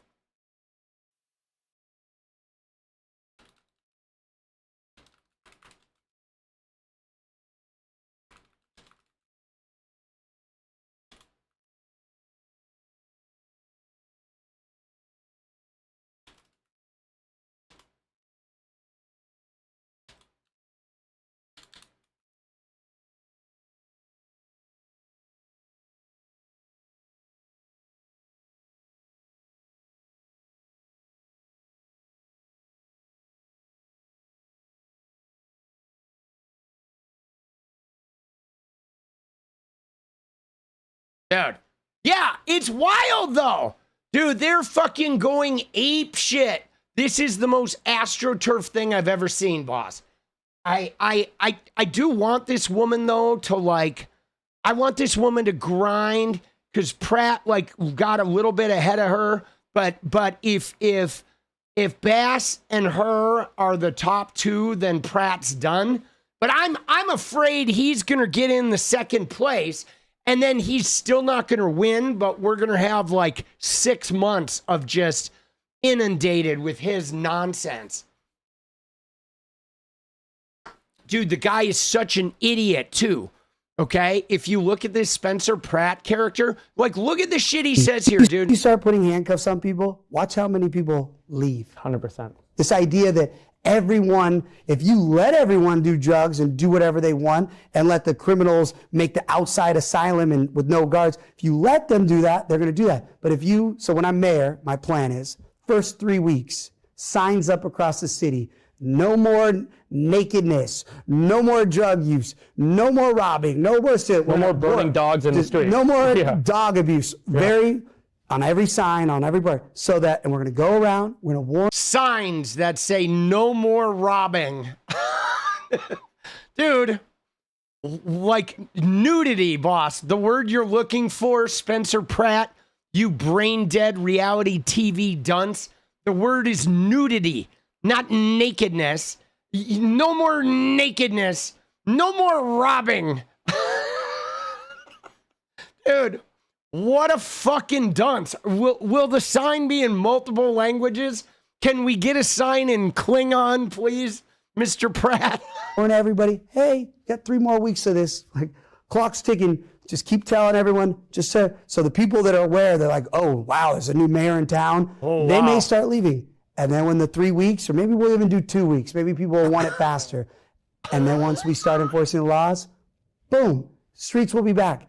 You know who also I'm going to bring in? The CDC, because there's medieval diseases in these encampments. They're not swabbing these encampments. They're not swabbing the streets. People are just living in feces and drug use and dogs burning and body. We need these streets cleaned. Yeah. Dude, but see, again, right? The thing about this guy is like his solution is if we start arresting them, maybe they'll leave, right? But like that's just it, guys. He doesn't want to solve the problem. He wants to move the problem. He's like, maybe they'll leave. He doesn't give a shit about like the people or their plight or their drug habit or their mental illness or the fact that they needed transitional housing. He just wants to not see them. He wants to be brutal to them in hopes that they go away or they start arresting them and just move them out of LA County. And then the homeless problem will become Riverside County's issue or Orange County's issue or Ventura County's issue. These guys are so dirty, right? They're so dirty. And what's crazy about this too is he's on the All In Pod, right? Which is like a podcast that is hosted by David Sachs. It's like a billionaire's podcast. And literally the reason why we have so many homeless people is because of the wealth concentration and because of the lack of social services and because of this fucking wealth distribution climate we've created. And now you have the billionaire podcast guys with their little short tennis socks on, you know, having some reality TV asshole with like 2 brain cells talk about a no robbing sign before they arrest the homeless and put them in camps, hoping that they leave. He's like, maybe they'll leave. Maybe we'll do 2 weeks. Oh, yeah. CDC is going to come and inspect the feces. Dude, maybe you should get RFK Jr. in there, Spencer Pratty. And, hey, RFK Jr. could come out and test the sperm counts of all the fucking homeless teenagers, right? Dude, let's go. Yo, RFK Jr., what's up? Dude, Spencer Pratt's looking for someone to test the sperm count of teenage homeless guys. Are you in? You're in? All right. You want to get Kid Rock? He can be your holder, right? He'll be your point man, right? Yeah, bring Kid Rock, all right? And the CDC, all right? And the NFL and the CIA and the APA. And Spencer wants you to bring some of that good Adderall too, okay? Because he's looking a little chunky. He wants to lose like 5 to 7 pounds in that pudgy little face of his, all right? And he said, bring a credit card too because he's broke because he spent all his girlfriend's money and he's living in her parents' basement right now, all right? All right, all right, see ya. All right, take care, fuck you, bye-bye. Dude, Skid Rock. Oh, Jesus. Oh, fuck, bro. What are we doing, dude? What are we doing? All right, you ready? So, Fetterman was, yeah, I don't doubt that Fetterman like that. All right, let's see the Fetterman clip. Dude, Fetterman is brain dead, but what did he say? All right, here's Fetterman's take on Spencer Pratt. Have you seen what's the Spencer Pratt's, his last commercial? that AI about he's Batman?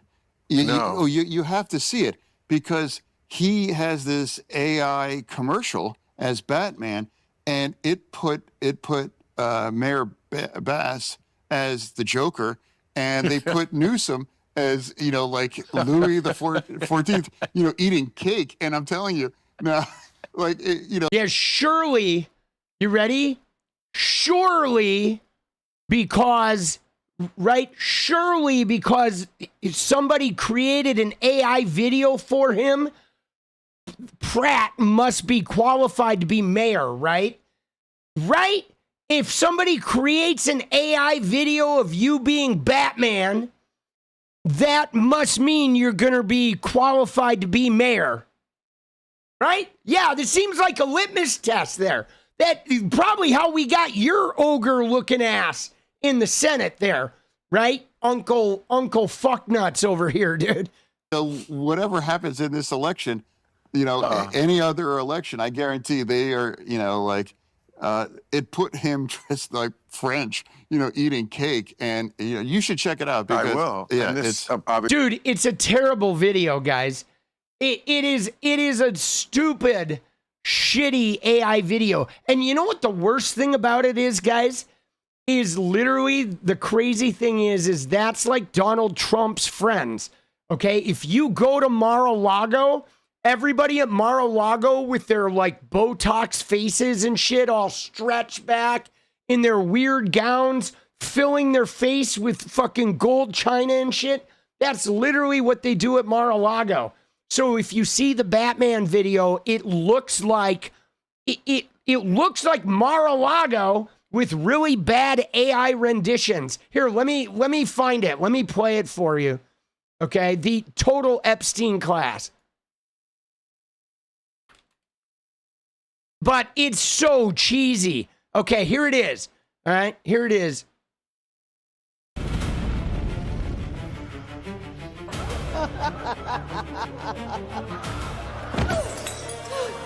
Please, I'm begging you. There's homeless drug addicts in front of the schools. My children aren't safe. Look, if you were a transgender migrant, I could get you a free pussy. Let's move the drug addicts closer. Bass already solved crime. I endorse her. Next!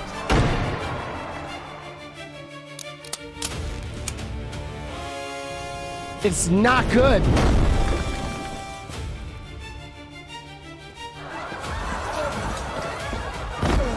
Please, I just want to rebuild my home. It's been over a year.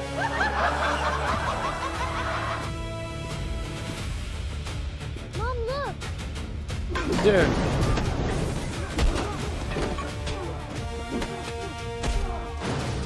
It's not good.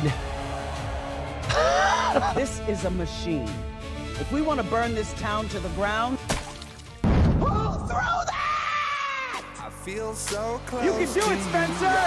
Dude, it's like not good. Hold on. I don't want to get the fucking music copyright, but like then there's a fucking whatever, tomatoes getting thrown.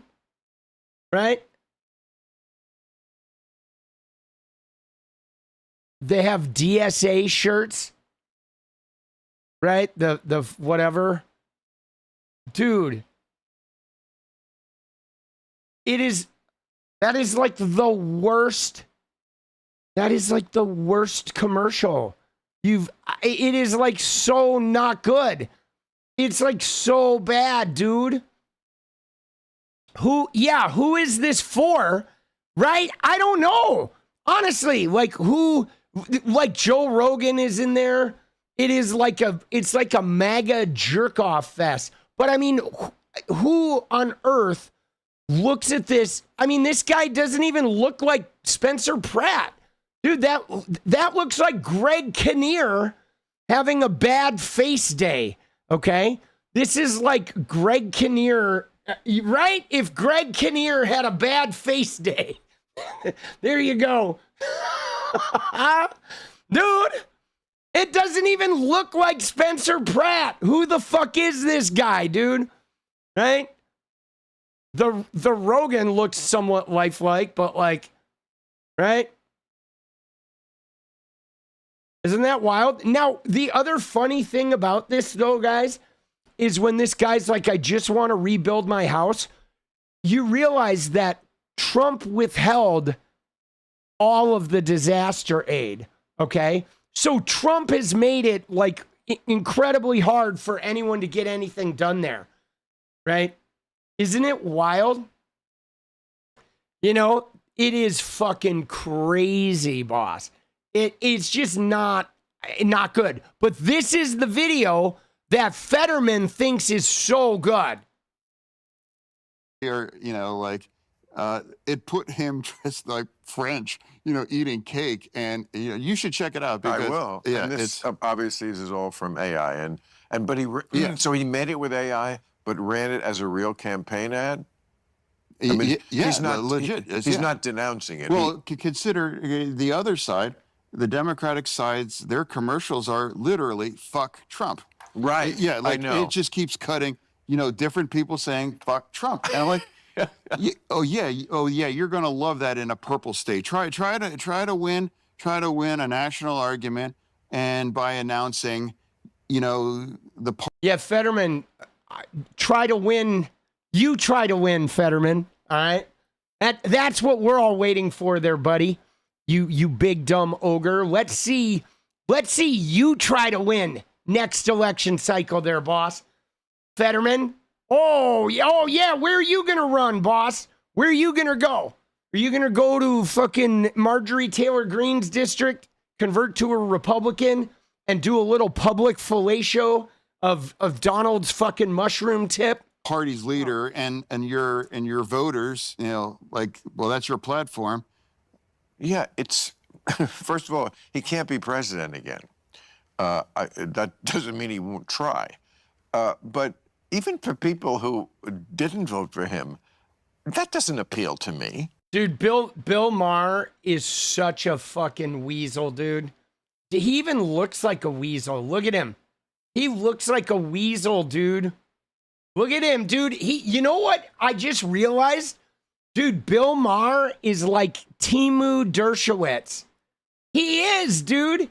He is 𝗙𝗎𝗪𝗪𝗏. Look at him. He looks like Alan Dershowitz, if the Temu version, right? Maybe slightly less grape, right? He's like 20% less of a grapist. Oh my God. All right, you ready? All right, we got 2 Anna bits, guys. Steal yourself. Oh, Anna. Jesus. Where you been all my life, dude? Dude, oh shit. Anna. All right, here we go. So Anna is taking us there, guys, chiming in on a little bit of the open racism against white people in the period after George Floyd was murdered. Okay, that is what's going on here. Anna's on a podcast, and she is deciding to extol us with the incredible anti-white racism that oppressed people after we all watched George Floyd get murdered. Oh my God, dude. Here we go. So, for instance, after the George Floyd protests happened and everything, you know, there was this culture of people openly saying some pretty horrific things about, you know, people with light skin. Just open racism against white people. And I know that sounds crazy because historically speaking, white people have been of privilege, right? But we're also living in a country right now where it doesn't matter if you're white, if you are a working class person, you're screwed. And how is it helpful to now do the reverse of the terrible, you know, bigoted or biased comments that were said about other groups of people? Like, so for instance, after... Dude, see, does she provide any examples? Can she give us an example of the, you know, this rampant white racism that she said was going on? Like, you know, were people being called the W word? Like, what is she even talking about? I love how she doesn't bring any examples to this of this rampant racism against whites. Now, her support of Tucker Carlson, this is like a natural, this is a natural off-ramp of the left-wing freeway that she's gonna take, right? I mean, the oppression that whites have suffered under DEI and CRT and, affirmative action. So the white people, anti-white racism is the off-ramp that, Tucker Carlson is, has his little booth at. So she is now, fully arrived. But isn't that wild? That to me is pretty insane, guys. Okay? That is pretty insane. I mean, let me just tell you guys, okay? I live in Portland, Oregon, which was one of the epicenters of the George Floyd protests, okay? We were an epicenter, man. They stormed a federal building. They shut this thing down. Chad Wolf was driving around with blazers, the Wall of Moms. There was a whole city park that was basically a living, breathing thing. The city just let this encampment exist while they sort of held this federal building. And there was no anti-white racism going on. You know what I'm saying? I mean, I went to the protests with Jenny and with my son, who at the time was 15. And, we locked arms with the Wall of Moms. We walked through the encampment. There was 0% anti-white racism. There were a bunch of people that were heartbroken. Okay. People were heartbroken. To me, it was the 1-2 punch of not only George Floyd, but George Floyd sent everyone falling over, everyone was crumbling from that. But then there was 𝗙𝗪𝗪, which was wow, same neighborhood even.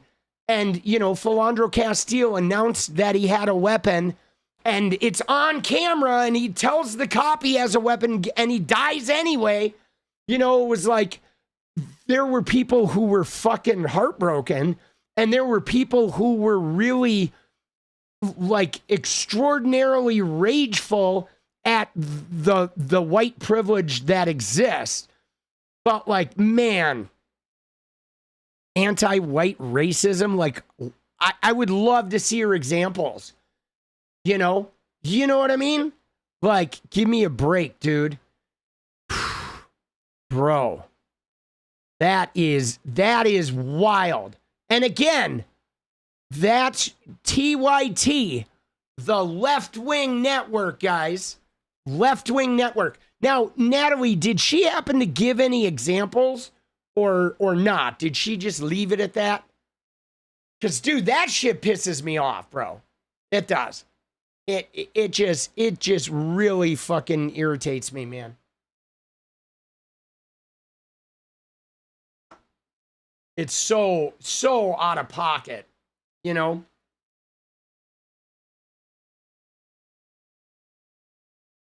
All right. Moving on. They're bad. Get ready though, guys, because we're about to watch we're about to watch another one, okay? At 102. All right, we're about to watch another one here. Okay? A section on AOC. All right? Hi, Rachel Good and Pretty. But Rachel Good and Pretty, though, that was, that was last year. Okay? This was, George Floyd was in 2020, right? This is destroying our country. It's sucking us dry, and we're losing soldiers. We're alienating ourselves. All right, let's see. Where is it? Do we know where it is in this thing? Oh, I guess I can look it up here.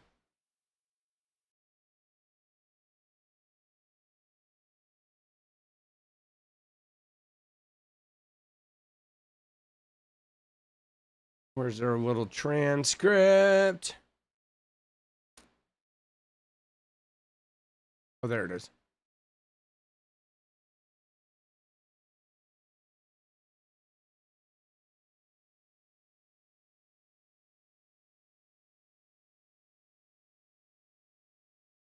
Oh, here it is. All right, here we go. Chapter 7. Groups of people who never carried out those bad acts against anyone. You get what I'm saying? So, all right, I'll give you an example. And like, I'm personally not offended by this. I don't really care. But I know how devastating and toxic it is to a society. So, for instance, after the George Floyd protests happened and everything, there was this culture of people openly saying some pretty horrific things about, people with light skin. Just open racism against white people. And I know that sounds crazy because historically speaking, white people have been of privilege, right? But we're also living in a country right now where it doesn't matter if you're white, if you are a working class person, you're screwed.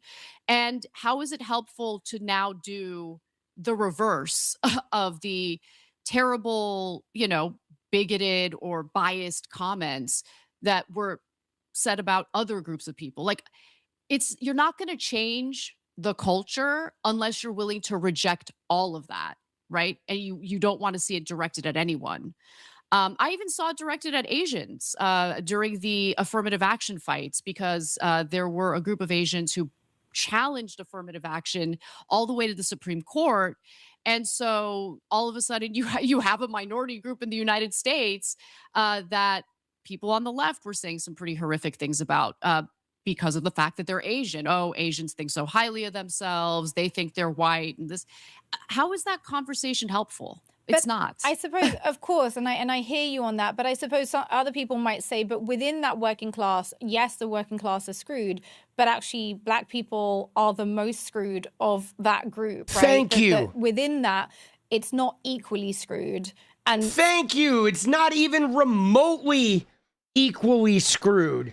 Like, thank you for at least, providing us a slight thing of reason. But you'll notice, though, guys, you will notice that Anna provided 0 receipts. No receipts. Okay, she told us about the anti-white racism, but she didn't provide any examples. I mean, she provided some like hearsay, not verbatim example related to Asian people. And which I think like maybe she really meant to say something about them being white passing at times or being able to exist in the white passing, realm of the world. But Asians deal with their own kind of racism. Absolutely. Their racism against Asians is very different than racism against black people. But my God, to me, it's the tone deaf nature of her thing, right? Because talking about privilege, talking about white privilege is not being discriminatory at all, okay? Talking about privilege is like recognizing, systemic advantages. That doesn't even mean you're a bad person. I'm not a bad person because I exist in a white supremacist system that gives me advantages. I'm not a bad person. I mean, I suppose I might be a bad person if I wasn't aware that that was happening. And I just walk through life just gobbling up all of the shit while thinking everyone else is just lazy and not keeping up. Like, why aren't you keeping up? Why aren't you gobbling? Right? Why are you upset at me? I'm gobbling. You should be gobbling too. That's the kind of shit you do when you're unaware. But like, the fact that the system privileges me does not make me inherently a bad person. I don't have to be ashamed of it. It's just an awareness of it. allows me to have empathy for people who aren't privileged. And at times I can use my privilege to help others. I mean, let me give you an example from my childhood that has nothing to do with race, okay? So when I was a kid, I grew up in a step family. I was the youngest kid of 7, and the other 6 were my mom's from her first marriage. I was my dad's only kid, okay? Whether it was right or wrong, whether it was good or bad, my dad favored me tremendously. I could back talk. I could argue my case. There were a lot of things I could do and a lot of advantages I got that my half siblings did not get. Now, there were times where I would use my privilege with my dad to help my half siblings get shit. Now, I was also an immature little kid. I was like 2nd grade. So I would, I would extract things out of them, right? Like if they wanted the car to go to the drive-in, they had to take me to the drive-in and give me a little money for snacks. And I would leave them alone while they were making out, and I wouldn't tell mom and dad what they did. But so I would use my privilege with my dad to get them the car, right? And then they in turn would like help me out and like take me to the drive-in and shit. So I did extract shit out of them, right? But the point being though is like even then, like, that was helpful to them to be able to like get them the car or to do them favors and shit. It was helpful to them. And there were a lot of times where I did shit for them simply because I just wanted to help them out. I often did try to extract things, but the thing about it is though, is like, I was not inherently bad because my dad favored me. The favoritism was like a him thing. You know what I'm saying? But like, dude, it's so weird how they extract it. And yeah, her calling the light-skinned people, like what was that too? Where she said light-skinned? She didn't even say white people, You know what I'm saying? She didn't even say white people. Now the thing about this though that's crazy is to me, okay, the number one thing of the isms, whether it's, racism or sexism, the number one thing is the mass judgment, okay? Like, for example, okay, when one black person commits a crime, or one trans person commits a crime, or one woman does something, whatever, illegal or considered uncouth, right? They gets used, okay? They, right? They like to throw the they. They like to, one trans person commits a crime, and then it's like they are committing crimes, right? That's the number one thing. Even beyond, like, before you get into the horrors, the fact that in racism, the entire race gets judged by the action of one.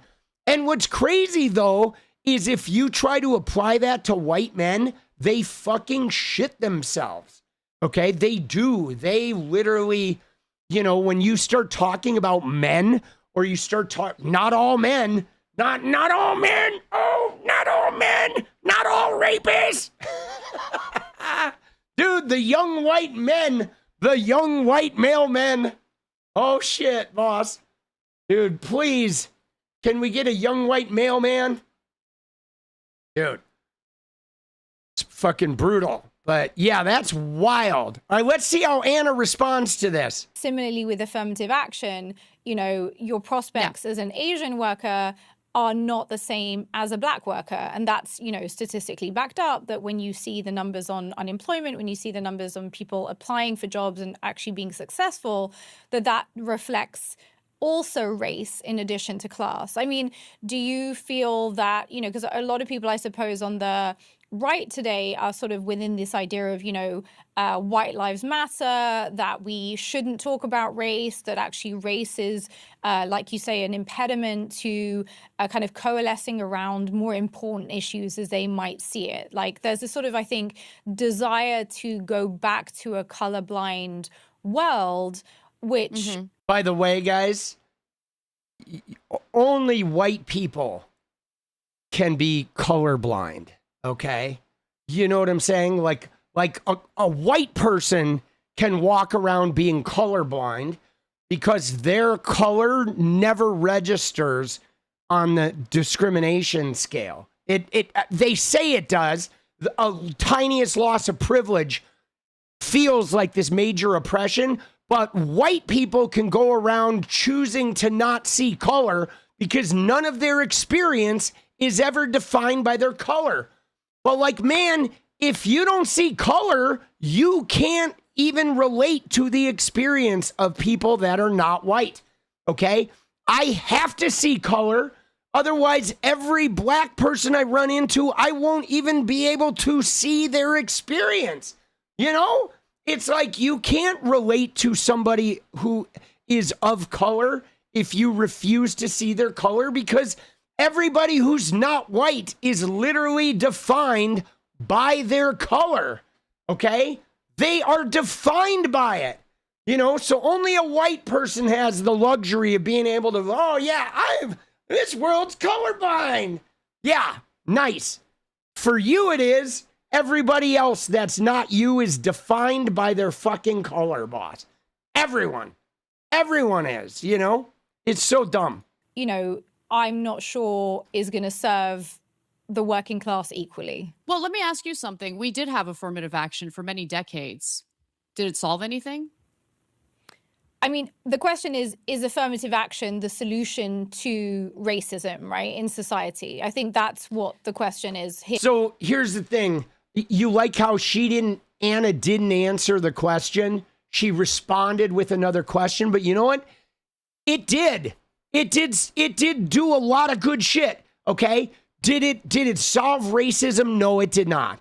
But did it increase the amount of people of color who got like higher education? Absolutely. Did it help increase the people of color finding themselves at the top of boardrooms and in the management class or being in government or becoming professors? Absolutely.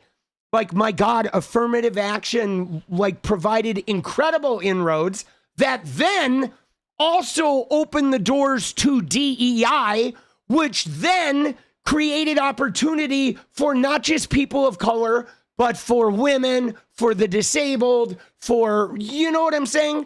I mean, so it led to an additional opening. And what's more, I think the other thing is as people of color and other marginalized folks rose and got into positions of authority, it started no longer appearing unusual for them to appear there, except to the racists like Charlie Kirk, who would see a black pilot and they would go shit themselves, right? It literally made it so it became normal to see a diverse workforce, And so I thought affirmative action was actually quite successful.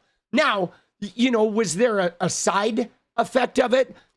Absolutely. Sure, there were smoldering racists that were resentful and were stewing silently, feeling like, these opportunities being afforded to people of color and women and other marginalized groups were terrorizing them. But look at her face, dude. Look at her fucking face, bro. Look at how verklempt she is about this shit. But I like how she answers it with a question. Let's see what her answer is here. All right. I want to see this again, right? Which, I'm not sure is going to serve the working class equally. Well, let me ask you something. We did have affirmative action for many decades. Did it solve anything? I mean, the question is affirmative action the solution to racism, right, in society? I think that's what the question is here. I don't know that it is the same thing as saying that considerations of the ways in which race intersects with class should be removed from our considerations. Well, I never said that. Right? But what I do have a problem with is the way that suddenly the left used identitarianism and the differences in race, the differences in Identitarianism? gender, the differences, and all of these things that are immutable and we can't change. And honestly, the way that it was talked about pit everyone against each other. No. That is incorrect, Anna. The way that it was talked about did not pit people against each other. White people who didn't want to recognize their privilege and wealthy people that didn't want to recognize their privilege pit people against each other. Like, simply talking about white privilege is not pitting anyone against anyone. Simply talking about systemic racism or right, that didn't pit anyone against anyone.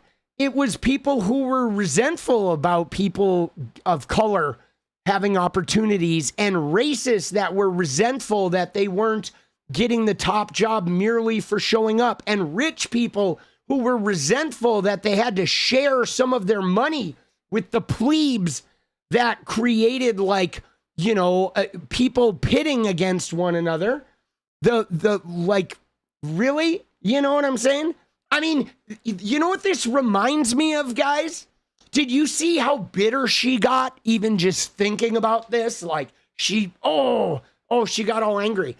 But I feel like there's a metaphor here, guys, because there's something I see every day where I see somebody who's like, I used to be a Democrat and I became a Republican, and I became a Republican because of the way you were.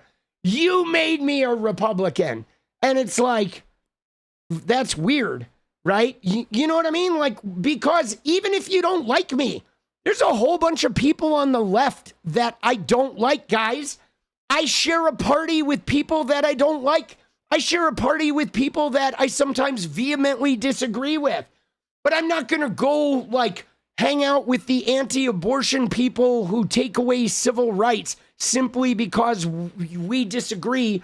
Or, you know, there's some leftists that call me blue MAGA sometimes. I'm not going to go out and become a Republican. I'm going to continually talk about the blue MAGA shit, you know, and maybe have a bunch of arguments or some shit. But, like, dude, somebody calls me blue MAGA. Oh, now I got to go be a Nazi. Dude, you know? And you know what it is, though, guys? What it is it's like people that want to go hang out in that nasty, like, shitty, human rights taking, resentment filled party, right? Those people then want to say, like, you made me do this, right? It's like a way of them, like, opting out of their own personal responsibility for being in a shitty party, you know? And like, dude, that's what she's fucking doing, right? That's what she's doing here. So you don't have a coalition even on the left. You have people who are obsessed with their own personal identity more than anything else.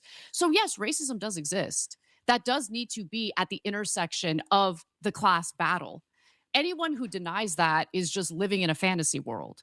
However, when you, and this has been a really big problem, when you uplift or you prioritize how different and fractured we are from one another, when your politics becomes about not class war, but your own personal grievances, all you're going to do is cause fights. And that's what you see on the left constantly. Everyone's... Dude, that's literally what MAGA does, right? Dude, that's literally like... Dude, see, the thing, though, that she's missing is because she said if you base it not on class war, but like, Anna, race is class in America. That's the problem, okay? There is class. There's a class war with the billionaires and the working class. But in the working class, there's a class war between the white and the non-white, okay? And right, that's it. Race is a class inside the other classes. And it's that way in, you know what I'm saying? So you can't talk about the class war in America without also acknowledging the class that is race. And you can't separate them. You know, the working class has its own class war that has to do with race. And there's a class war that has to do with gender. And there's a class war that has to do with, you know, sexual identity. Unfortunately, most of this is created by the right wing. You know what I'm saying? Some of it is systemic, but some of it is exacerbated by the right wing making like people's immutable characteristics become political points, you know?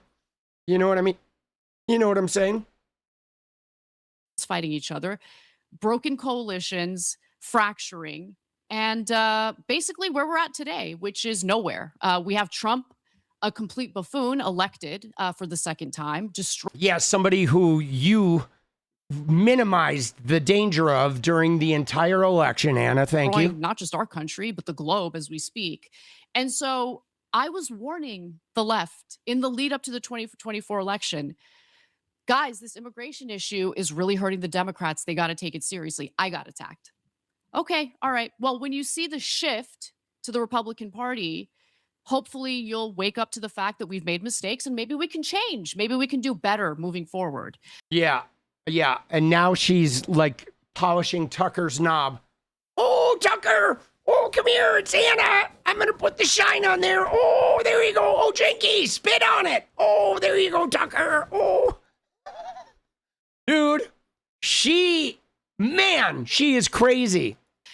We'll see. But don't you see some of that identitarianism on the right as well? Because I feel like there's a victimhood in the white identity. Dude, the right is completely identitarian. You know, literally the right wing is only culture war, which is so crazy, right? The left wing, like, yeah, there's some war and there's some issue wars and there's some identity shit. But like, I didn't like the way she said how some people, all they can think about is their identity. But it's like, yo, if you're like a transgender black woman, like you cannot escape your fucking identity. Like you can't walk out your front door without confronting your identity. Like I think some people like their identity is just a huge thing they're grappling with. And then some people like me, I can walk around and like my identity never ever gets in my way. It just literally rolls out a fucking red carpet for me. I never have to think about my identity because my identity is like the dominant gene in society.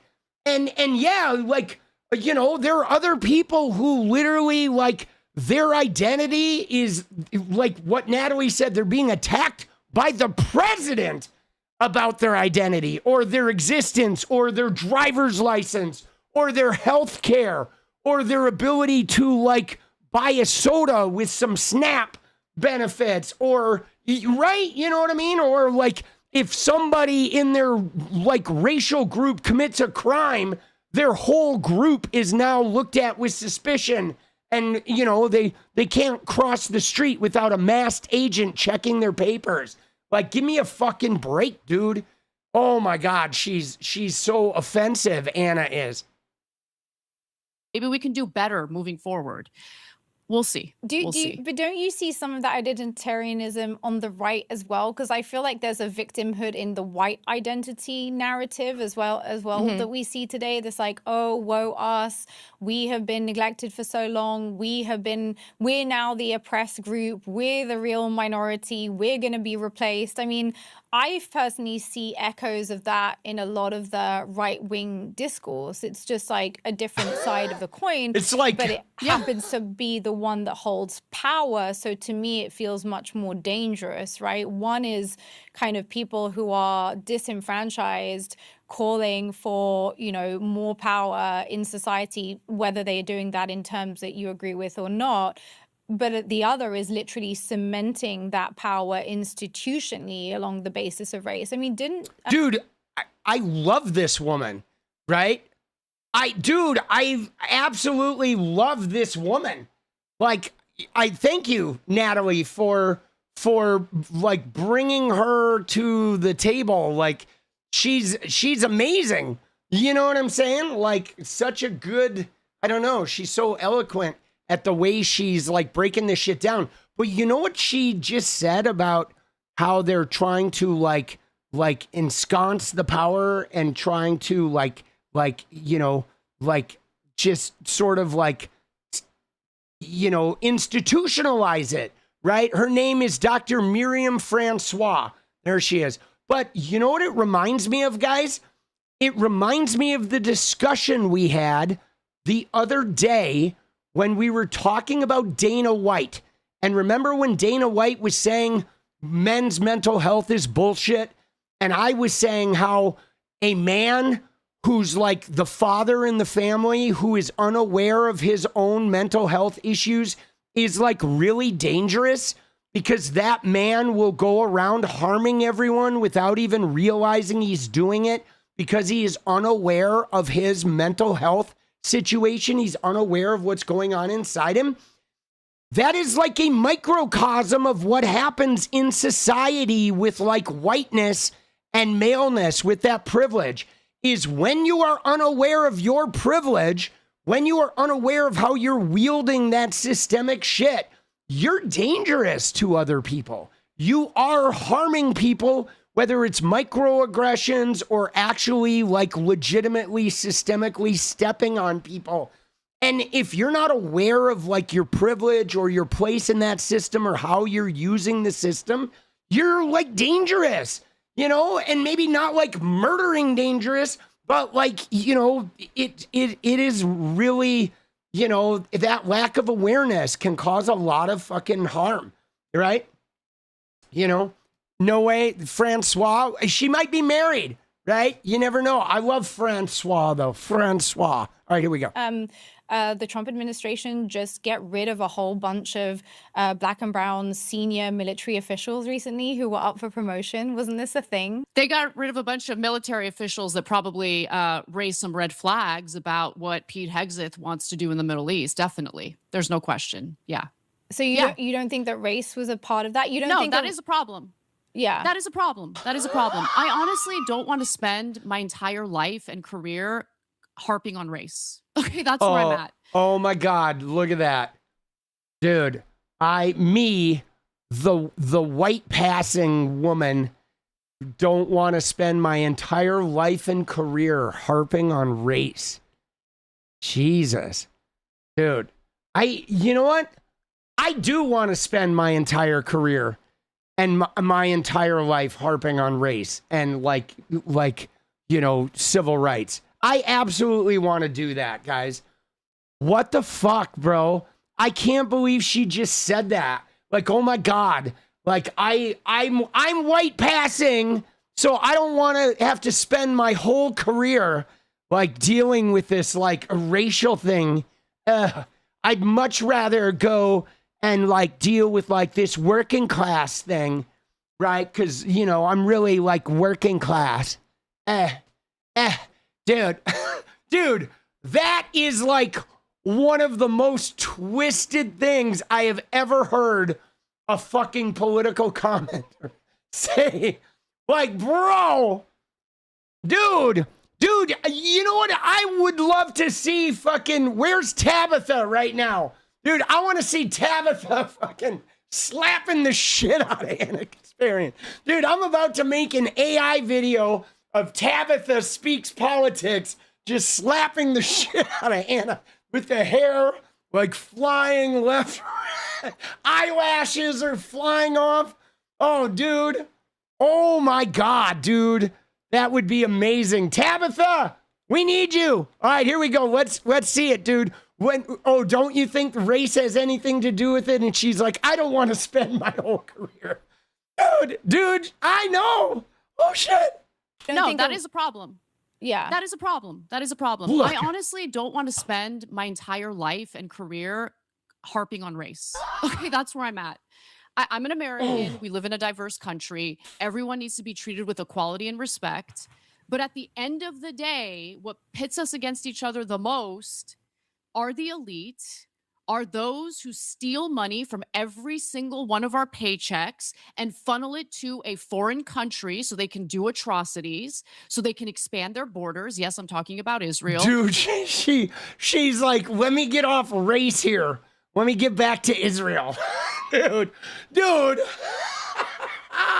you know what I'm saying? Like, you know what I'm picturing? I'm picturing the 65% of Memphis that are black that now have no voting power anymore. And Anna going in there to black Memphis and saying, you know what, guys? Have you heard what's going on with Israel? Like, you know, are you guys in Memphis concerned enough about Israel? I know you can't vote anymore. And like, you know, they're taking away your medical benefits and your kids, like, they're not funding the schools and shit. And you don't have enough to eat. But like, let's talk about Israel for a minute. Like, what the fuck, bro? Dude, I mean, it's not that Israel isn't a problem. But we can, you know, chew gum and walk, and talking about Israel is not going to help the racism in America, okay? They are two separate issues. And in fact, guys, you know what's funny is I think they are connected in a way, because if we actually dealt with the racism in America, we would probably then be able to acknowledge the inherent racism that is in Zionism and what's going on in Israel too, right? Because there is a bunch of racism in that imperialism as well, you know? And so, like, you know what I mean? There was no Zionism when black people were enslaved here, okay? There was no Zionism in America when we enslaved blacks. In America, the racism in our system came first, guys.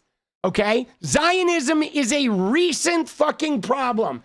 Okay, the racism against black people in America was like foundationally injected into all of our systems long before anybody knew what fucking Zionism was. Okay, so like the racism is you know, I believe is the foundational thing behind all of that, right? That if we, you know, once the black women are free, everyone's gonna be free, you know what I mean? Like, dude, Jesus. I'm gonna be honest with you. I don't give a shit about race at all. I don't think about it. I don't look at people and see them as a race. I see them as my fellow American. And I know that that's very offensive to some. I know some people want you to be obsessed with race. They want you to be thinking about race 24/7. Dude, she's so bitter. Like, what the fuck, dude? Dude, I mean, now we see why you're with Tucker, because you're a racist hog, dude. Dude, she's a Confederate, bro. Like, Jesus. She's like resentful. I don't give a shit about race. I don't even care about race. Yeah, I bet you're white passing, like, whatever, like, you know what I'm saying? Oh my God, dude. No, she's not trolling. She is like, she's Tucker Carlson, guys. They are Tucker now. Why is she so angry about it? I don't know, dude. She is triggered. At all. I don't think about it. One of our paychecks and funnel it to a foreign country so they can do atrocities, so they can expand their borders. Yes, I'm talking about Israel. I'm going to be honest with you. I don't give a shit about race at all. I don't think about it. I don't look at people and see them as a race. I see them as my fellow American. And I know that that's very offensive to some. I know some people want you to be obsessed with race. They want you to be thinking about race 24/7. I don't do that. For the people on the right who are obsessed with their white race, you're part of the problem. You're just part of the problem. No one's looking to replace you. You live in the greatest country in the world. It's being destroyed by these nonsense conversations that, again, pit working class Americans against each other based on utter nonsense. That's how I think. That's my honest opinion. And I'm sure lots of people would say, you know, it's easy to move through the world as white women, which we do, without thinking I about have light race. skin, and yes, I mean, got it. Yeah. Right. So, okay, let me also ask you about something else that you talked about in your Declaration of Independence Substack article. Dude, all right. I have to pause there, guys. I do. I can't watch any more of this right now, or I'm going to have to buy a new monitor because I'm about to I'm about to go, oh, ape shit. Dude. Yeah, like, why is she so angry? You know what I'm saying? Like, do you notice it's a little unusual that she is so angry, right? You know what I'm saying? Why is she so angry? Dude, I mean, I know she's always been angry, but like, fuck, bro. She is like crazy. Yeah, we solved racism, guys. Just stop talking about it. And if you focus on just the working class, the plight of the working class, racism will disappear. But dude, this is though why, like, you know, this is part of the reason why some of the working class shit has not really, like the populist shit has not taken, is because when you speak to the working class, when a white person speaks to the working class, most black people don't feel included, okay? I mean, obviously, look at what Anna just said. If Anna speaks to the working class, she is going to be coded in a way that no people of color are going to trust her. They're not going to believe her. They're not going to feel included because she, like, doesn't even see them, you know? You know what I'm saying? Doesn't even see them. They promote religion. Ah, interesting. Well, I mean, I'll take a look at it. I'm now a subscriber. I'm going to look at her shit. And if she's bad, I will fucking clown her too. But she certainly was like taking Anna to task. But look at her. She's so bitter. All right. Dude, she is bitter, boss. All right, let's look at the other one, guys. We got one more. And then I'm going to go make videos. We got a dance party coming up. We do have one more clip here, though, and it's more Anna. And this is a slight pivot, a little bit of a gear shift, but they are already starting their decimation of the Democratic Party for 2028. Okay? So they are starting to slam AOC. They're going after AOC, and they're particularly centering their shit around a lack of support for MTG. That's a big one, guys. Okay, they're like, if you don't support Tucker, if you don't support MTG, you're killing the Palestinians. You're like, right? Which is so weird because somebody said very clearly the other day in one of my YouTube comments, they were like, there's 1,000 people on the left that Anna and Cenk could partner up with to fight against the Iran war and to fight against, you know, the genocide in Gaza and to fight against the Israeli government, right? There's 1,000 personalities on the left that they could partner up with to fight those fights.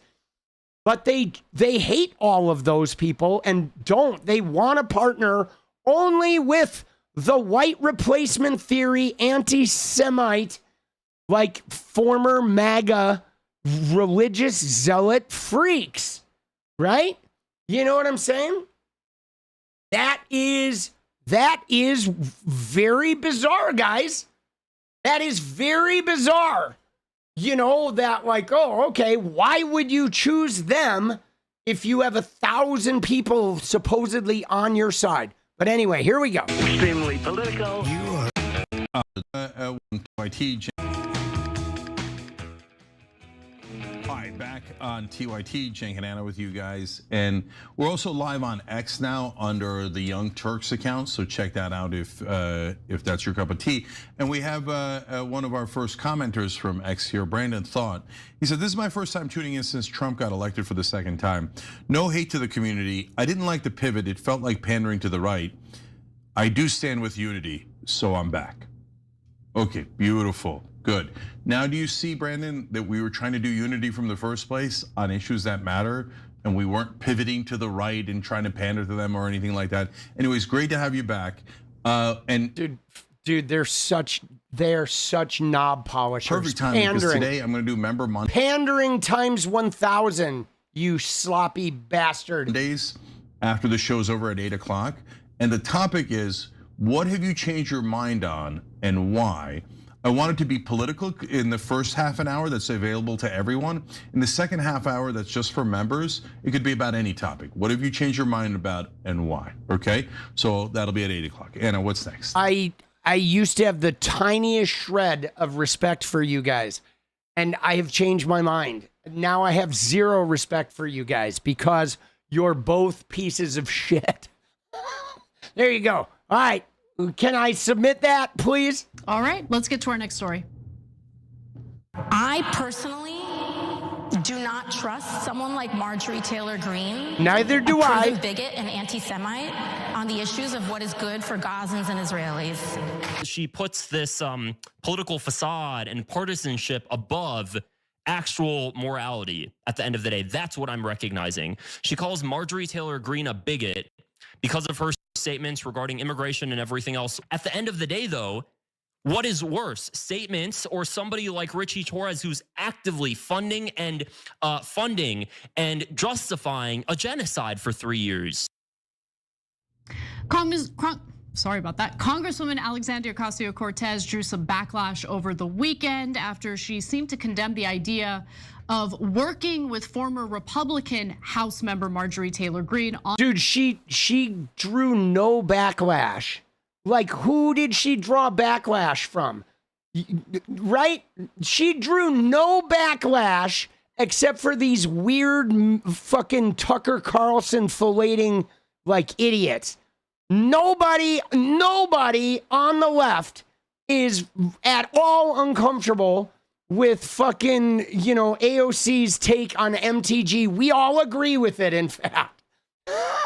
On the issue of Israel and Gaza. Now, is political purity more important than stopping a genocide? You can decide for yourselves, but first you should hear AOC's full statement. Take a look. I care about results. I care about results. Now, there are certain certain areas where I don't think that we should ignore some folks' record on some of these issues, right? It's about where we trust intent, where we trust where those outcomes are going. I personally do not trust someone like Marjorie Taylor Greene, a proven bigot and anti-Semite, on the issues of what is good for Gazans and Israelis. I don't think that it benefits our movement in that instance to align the left with white nationalists. I don't think it serves us. And so I think it's about looking at the context, the place, the results, the outcomes, intentions, and where we think that train would go. I'm interested in knowing where AOC's train is going because she has failed to secure a single win when it comes to foreign policy, when it comes to economic policy, honestly, when it comes to anything. So her theory of change has not really borne much fruit. Dude, she's failed to secure a single win. But I could be wrong. Jake, your 2 cents. Yeah, I'm gonna go a little longer than 2 cents here because I want to respond to that clip. So I also want to know where her train of thought is going. She's slowly turning into Kamala Harris. What was that? Long pauses because she's nervous and doesn't want to get any words wrong. Word salads about intent that are hard to decipher, and repetition. So I care about results. I care about results. Okay, I got it. So. But do you? No, that's where I'm going, Anna. So wait, if you care about results, Marjorie Taylor Greene. Dude, these guys, like, what result have Cenk and Anna ever delivered on anything, dude? They can't even get a candidate to win a fucking election, bro. Dude, everybody they stump for just gets blown out. Dude, Cenk Uygur got 6% of the vote in Palmdale.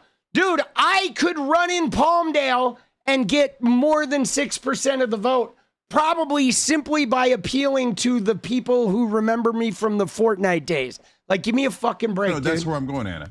So, wait, if you care about results, Marjorie Taylor Greene actually introduced a bill that would have cut $500 million from the money we're sending to Israel, and you voted no. I care about results. I care about results. So Marjorie Taylor Greene is better on the issue of Israel than AOC is. So that's a fact, no matter how many people on the left will lie to you about it. Oh, no, but AOC. Dude, the Jewish space lasers woman is not better, okay? I'm sorry, dude. Yeah, like, no, simply because she proposed one bill that had no chance of passing, she is not better. She is not better on any bill, okay? She is not better on fucking multiple times of Trump support. She is not better on her whatever praying with the J6ers. She was not better harassing the victims of the park, Marjorie Stoneman fucking, killing. You know what I'm saying? Like, what the fuck is this guy talking about? Dude, she is not better harassing gay and trans people. She is not better moving to Costa Rica with her boyfriend, buying a $5 million house after insider trading. You know what I'm saying? How much money, dude, did she take from like toxic lobbies? Dude, AOC's never taken a dime of corporate money. And Cenk Uygur's number one issue, get money out of politics. Get money out of politics. Give me a fucking break, dude. AOC stomps Marjorie's like Taylor shitter in every fucking metric. Every metric. There's not a single metric of humanity. Nothing. There's not one metric that AOC does not win right there. Like, give me a fucking break. He's better on other issues. Great. Hey, on other issues, I'm on AOC's side. On this issue, no. Marjorie Taylor Greene is definitely better. And she did it when her party was in charge.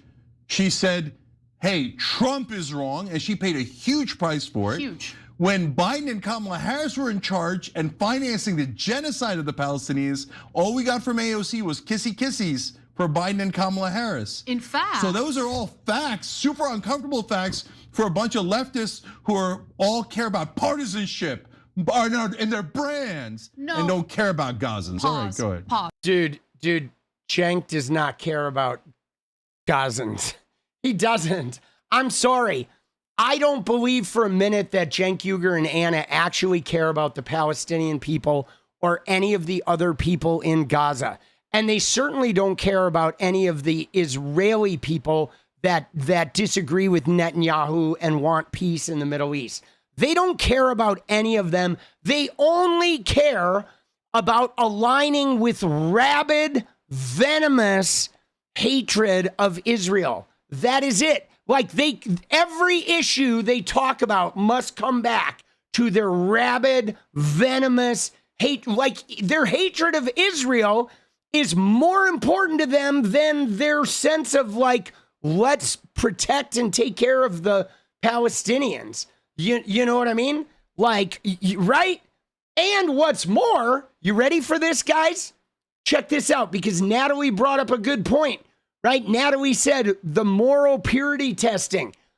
If you were to look at 50 issues from AOC and 50 issues from MTG, supposedly Cenk and Anna would agree with probably 47 of the AOC ones, maybe 45 out of the 50.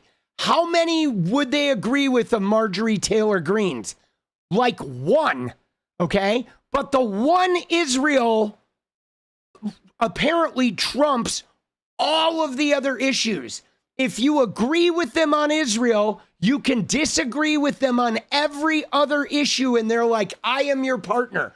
But if you partially agree with them on Israel, or you agree with them and you're not behaving the way they insist you behave, they will disregard everything they agree with you on. Like, yeah, it is one issue voting and they don't have a solution. All they are is rage about that one issue. It's insane. And, you know, it really irritates me. You know why, guys? You know why this irritates me? Because what they're doing right here is going to damage the people of Gaza. The way they are with this, they're actually going to damage the people. Like, not only are they not going to be effective in stopping Israel and the onslaught of imperialism, but they are going to harm the people of Gaza at the same time. You know, they're doing more damage than good by a long shot. And they're doing it, I guess, because like somebody is paying them like a hefty sum to literally fillet Tucker Carlson and MTG, man. You know? Pause. I gotta actually, there's a difference between liberals and leftists. Anyone who's familiar with the politics of that understand the difference and the distinction. I'm actually really proud of most leftists that I've seen online who are actually incredibly principled on this issue. And for them, they're like, listen, I hear what you're saying about Marjorie Taylor Greene, her past, what her stance is on other issues. But on the issue of Israel, she came over to our side. And if you have an opportunity to work with people across the political spectrum in order to make progress on this issue, you should do it. There is nobody on the left that is saying that, boss. Right? Dude, there is nobody on the left that is saying that about MTG, dude. Dude, who told her that? I want names. Dude, yeah, I know, dude. That's another thing. MTG has, like, she's not even in office. She's not even in Congress anymore. She's literally sipping a pina colada in Costa Rica. Liberals, though, that's a different story. Yeah, so look, all these terms get confusing, but I'm glad. But I'm glad you're clarifying, because I think the great majority of the left is on the right side here, and I'm thrilled to see it. And you guys are awesome, and I love you for being able to figure it out, despite the people that I was referring to, some of the leftist hosts, okay, or left-wing hosts or whatever, right? Not like there's Breaking Points is great on it, Drop Site News is terrific on it, all the reporters, etc. There's so many people that are on the right side of this, but some people just can't let the partisanship go. It's like fried their brain, or they think it's valuable to their brand or whatever niche they're going for or something like that. But guys, this is not complicated. I'll get back to more of my thoughts on it in a second after Anna gives you more of the story. But the reason why it's not complicated is, what are we asking to work with them on? Are we working with them on them becoming president? No. Are we working on our mutual wedding together? No. Are we working on like immigration together? No. We're working on ending the war. So on what grounds could you possibly say no to that alliance? Dude, how is, like, I have to ask them, dude.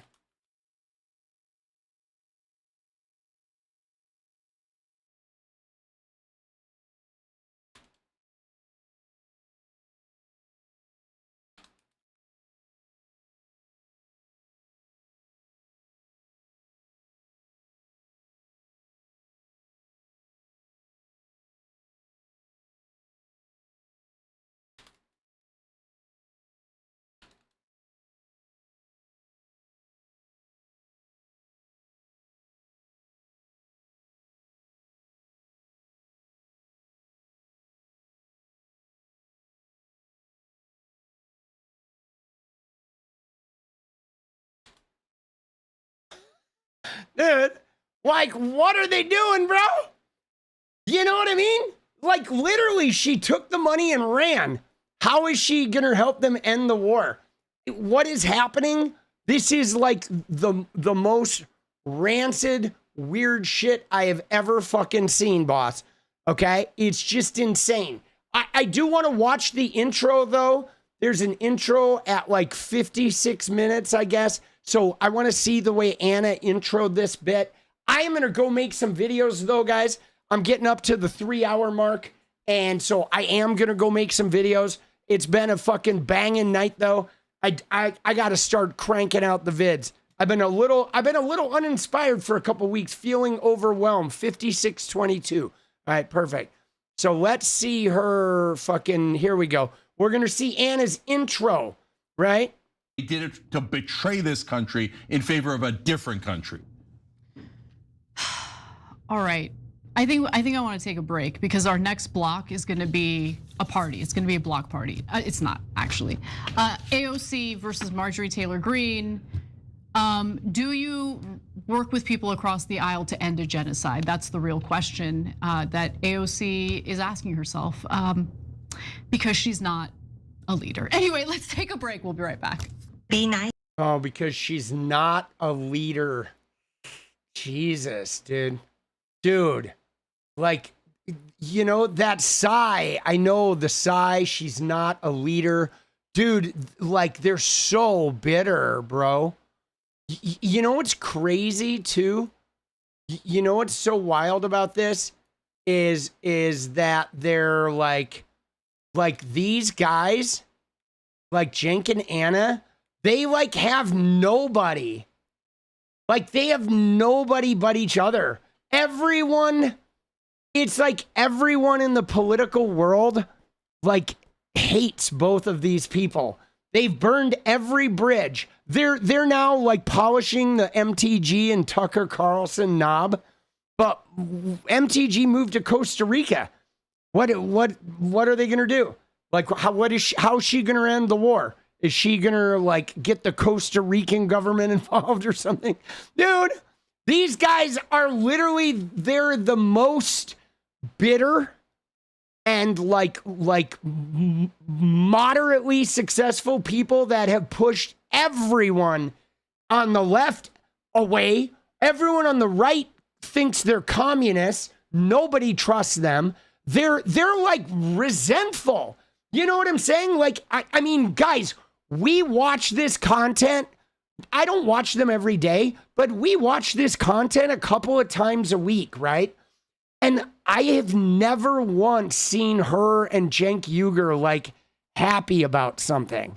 Like, ever. I've never even seen them look like they're having fun while they're at their desk, like covering the shit.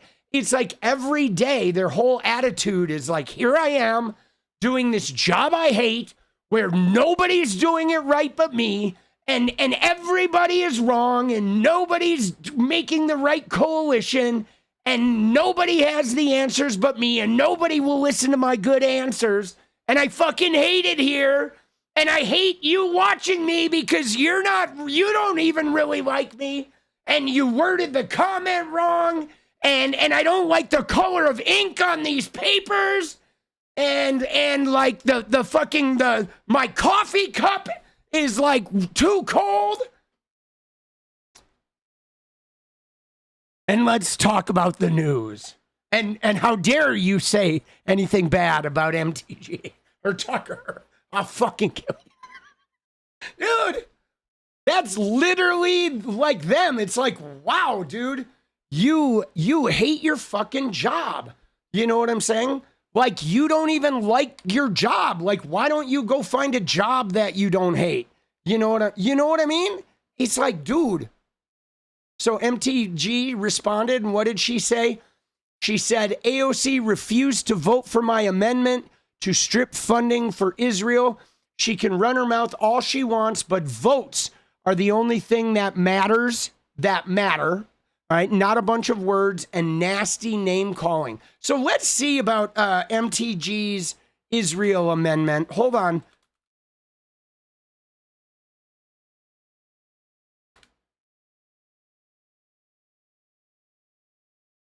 Dude, so look at this, okay? Look at her shit, dude. Look at her amendment, guys. Dude, the amendment failed 422 to 6. Dude. Dude. Like, you know what's funny, guys?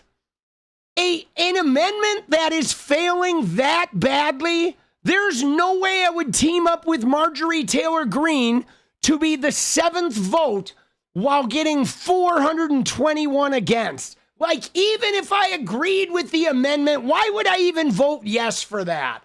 Right? Like, dude, at that point, it's just embarrassing to even vote for it when it's so obviously not going to pass. Like, oh my God, dude. Right? And the 6 votes in favor, there were 6 votes in favor, right? But nobody was voting for that thing, you know? Right?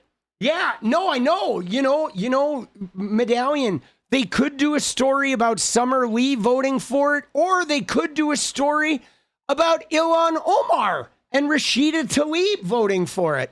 I mean, they've certainly been allies of the Palestinian people. Or they could do a story about how Summer Lee and Thomas Massie and Ilhan Omar and Rashida Tlaib all worked together on that.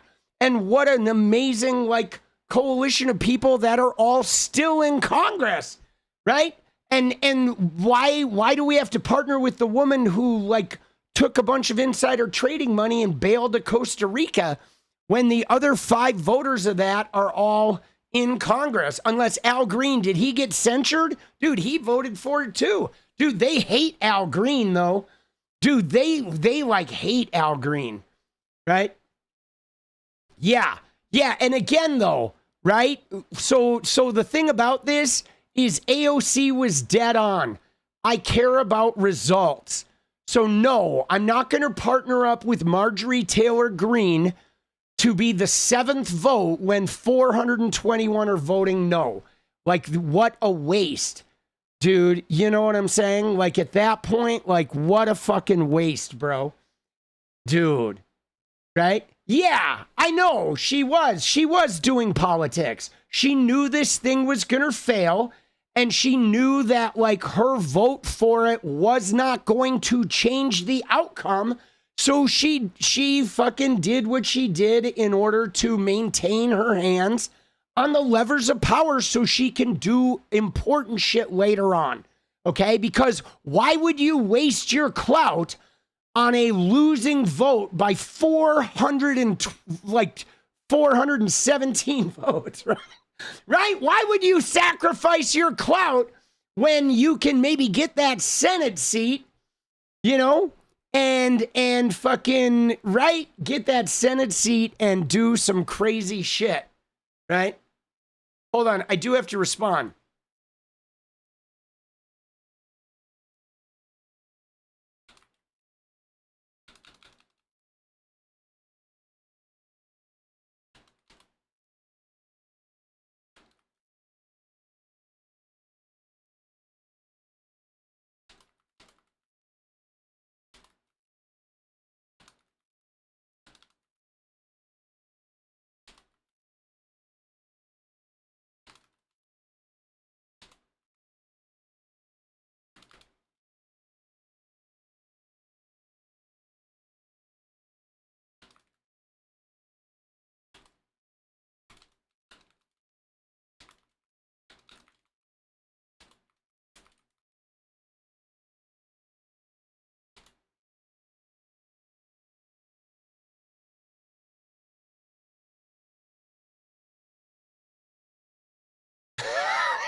There we go.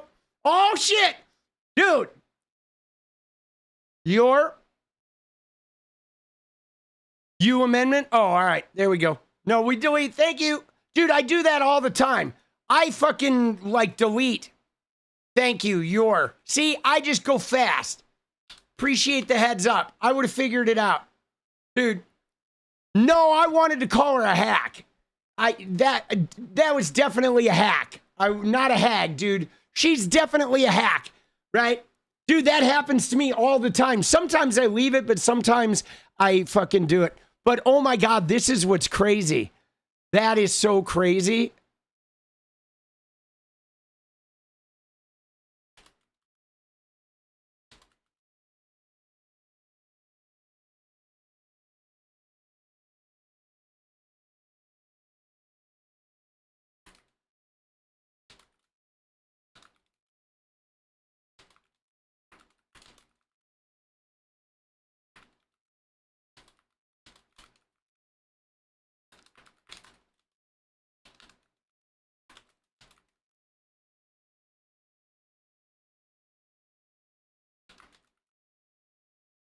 Dude, there we go. Dude, that amendment is losing as bad as TYT, dude. Dude, oh. All right, it's dance time, baby. Oh, shit, dude. Dude,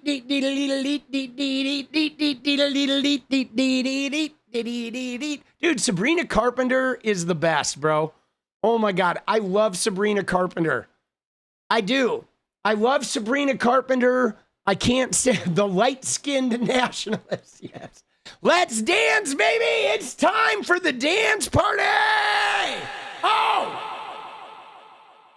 Thank you, Natalie, for bringing all these great clips. Thank you for all the support for the dance party, and thank you for everyone being here. Thank you to Bingewood for being back, dude. I know we got a little spicy last night, but I mean, it happens.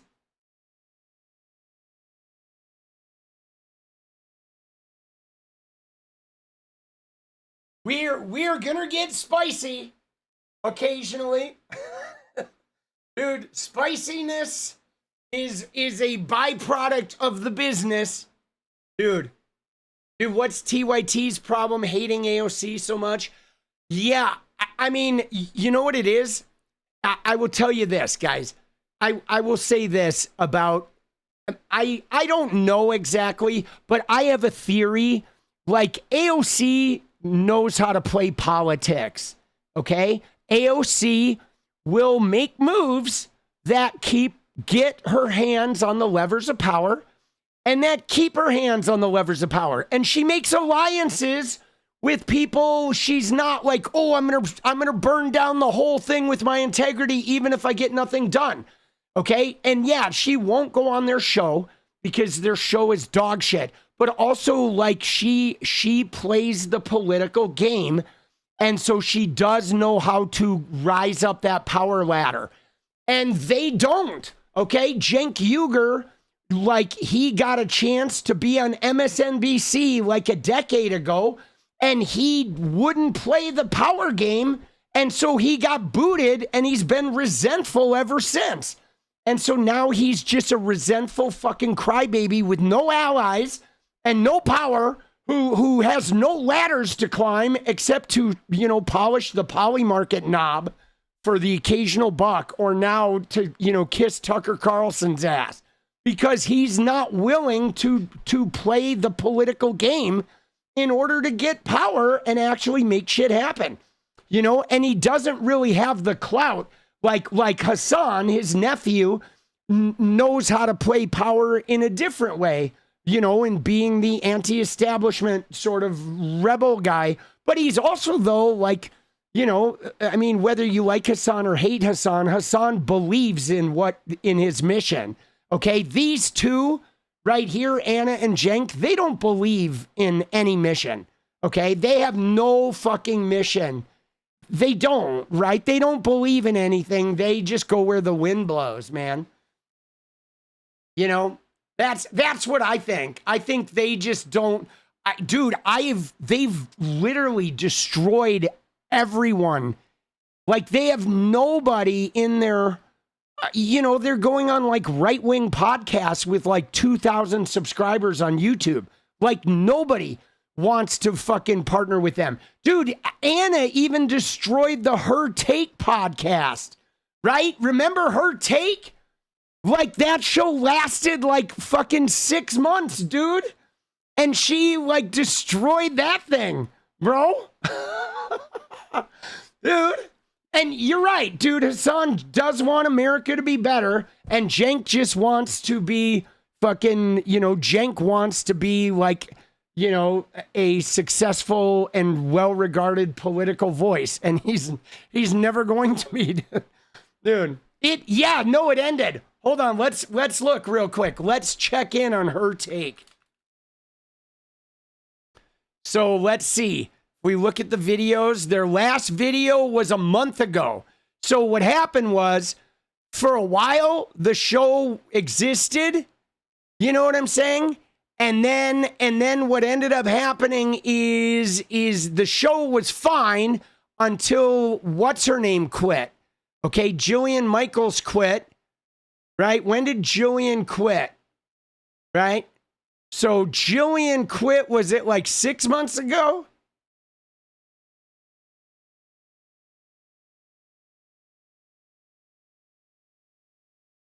It was, oh, they're terrible.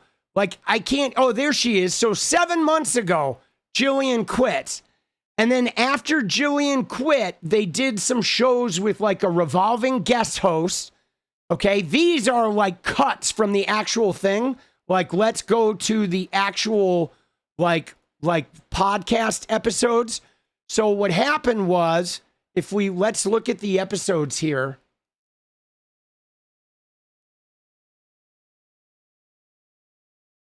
I don't know how to do this.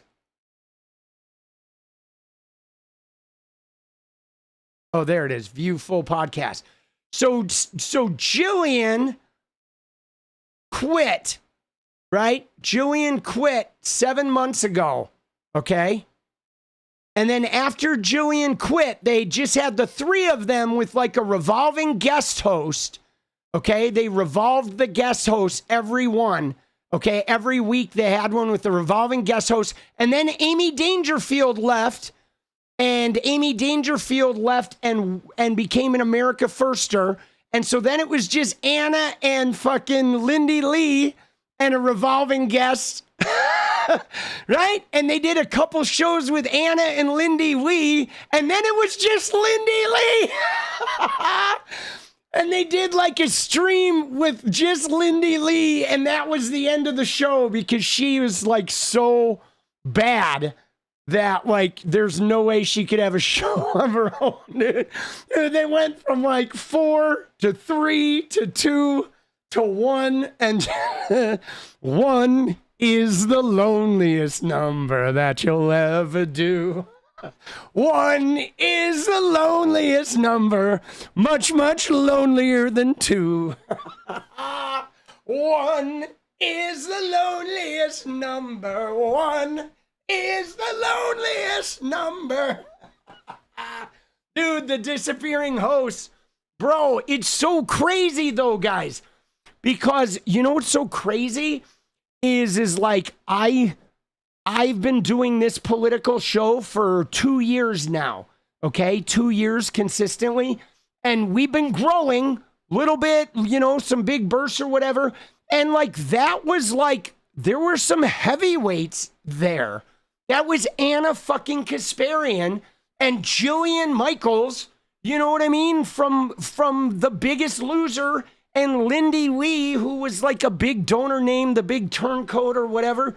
There were like major names on that podcast, and that thing flamed out and crashed and burned like before my channel. You know what I mean? Like I watched it start and end. It's insane, you know? It is insane, right? It's crazy, dude. Like, I just can't believe they had a show that was financed with those big names and they just couldn't make it a success, right? Unhinged. Absolutely. All right, you guys ready? It's time to dance, baby. All right, here we go. Here we go. Thank you, guys. Wonderful show. Right, wonderful, good times tonight. I will be seeing you guys tomorrow. Yes, Jillian is insufferable. Great word. Right now, we're gonna dance to our favorite Swedish, Stefan Carlin. Let's go.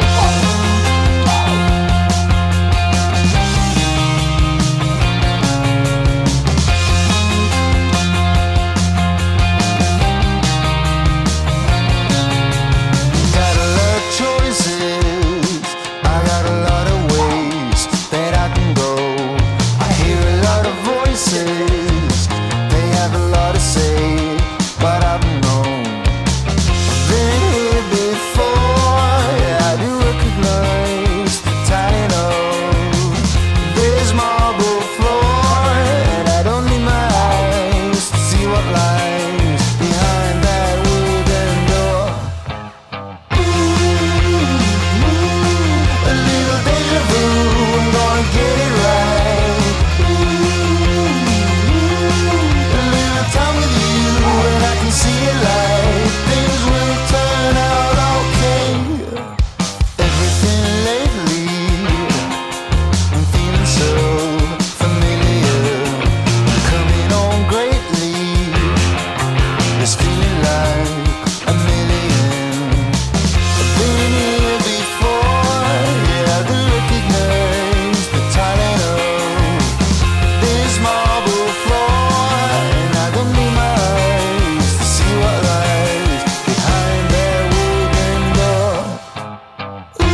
this feeling that I have now, almost a bit holy, an notion that I will make it out somehow.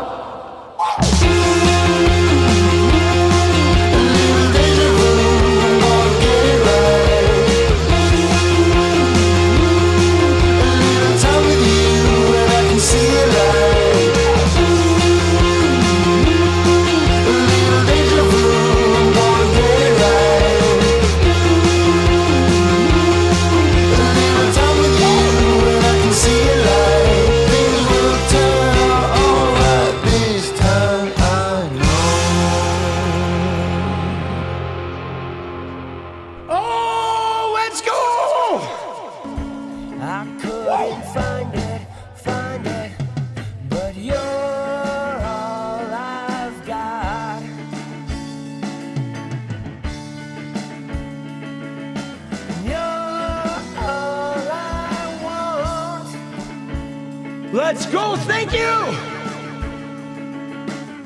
Some days it just feels like this will never be enough.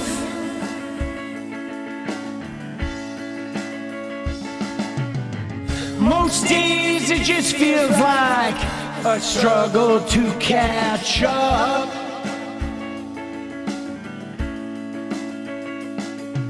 And I don't mind the day I find what a peace of mind you are. 'Cause life is a wonderful mess.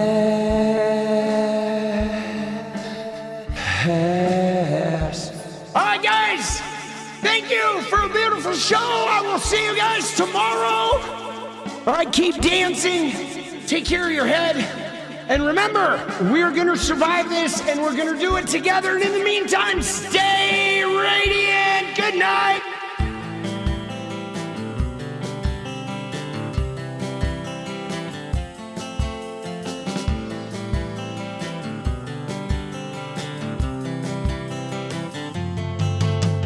Hey, I just wanna change the world. I just want the perfect girl. I don't wanna hang around, I'd rather be found. It gets better, I wonder, my pleasure together. Everyone's waiting, anticipating.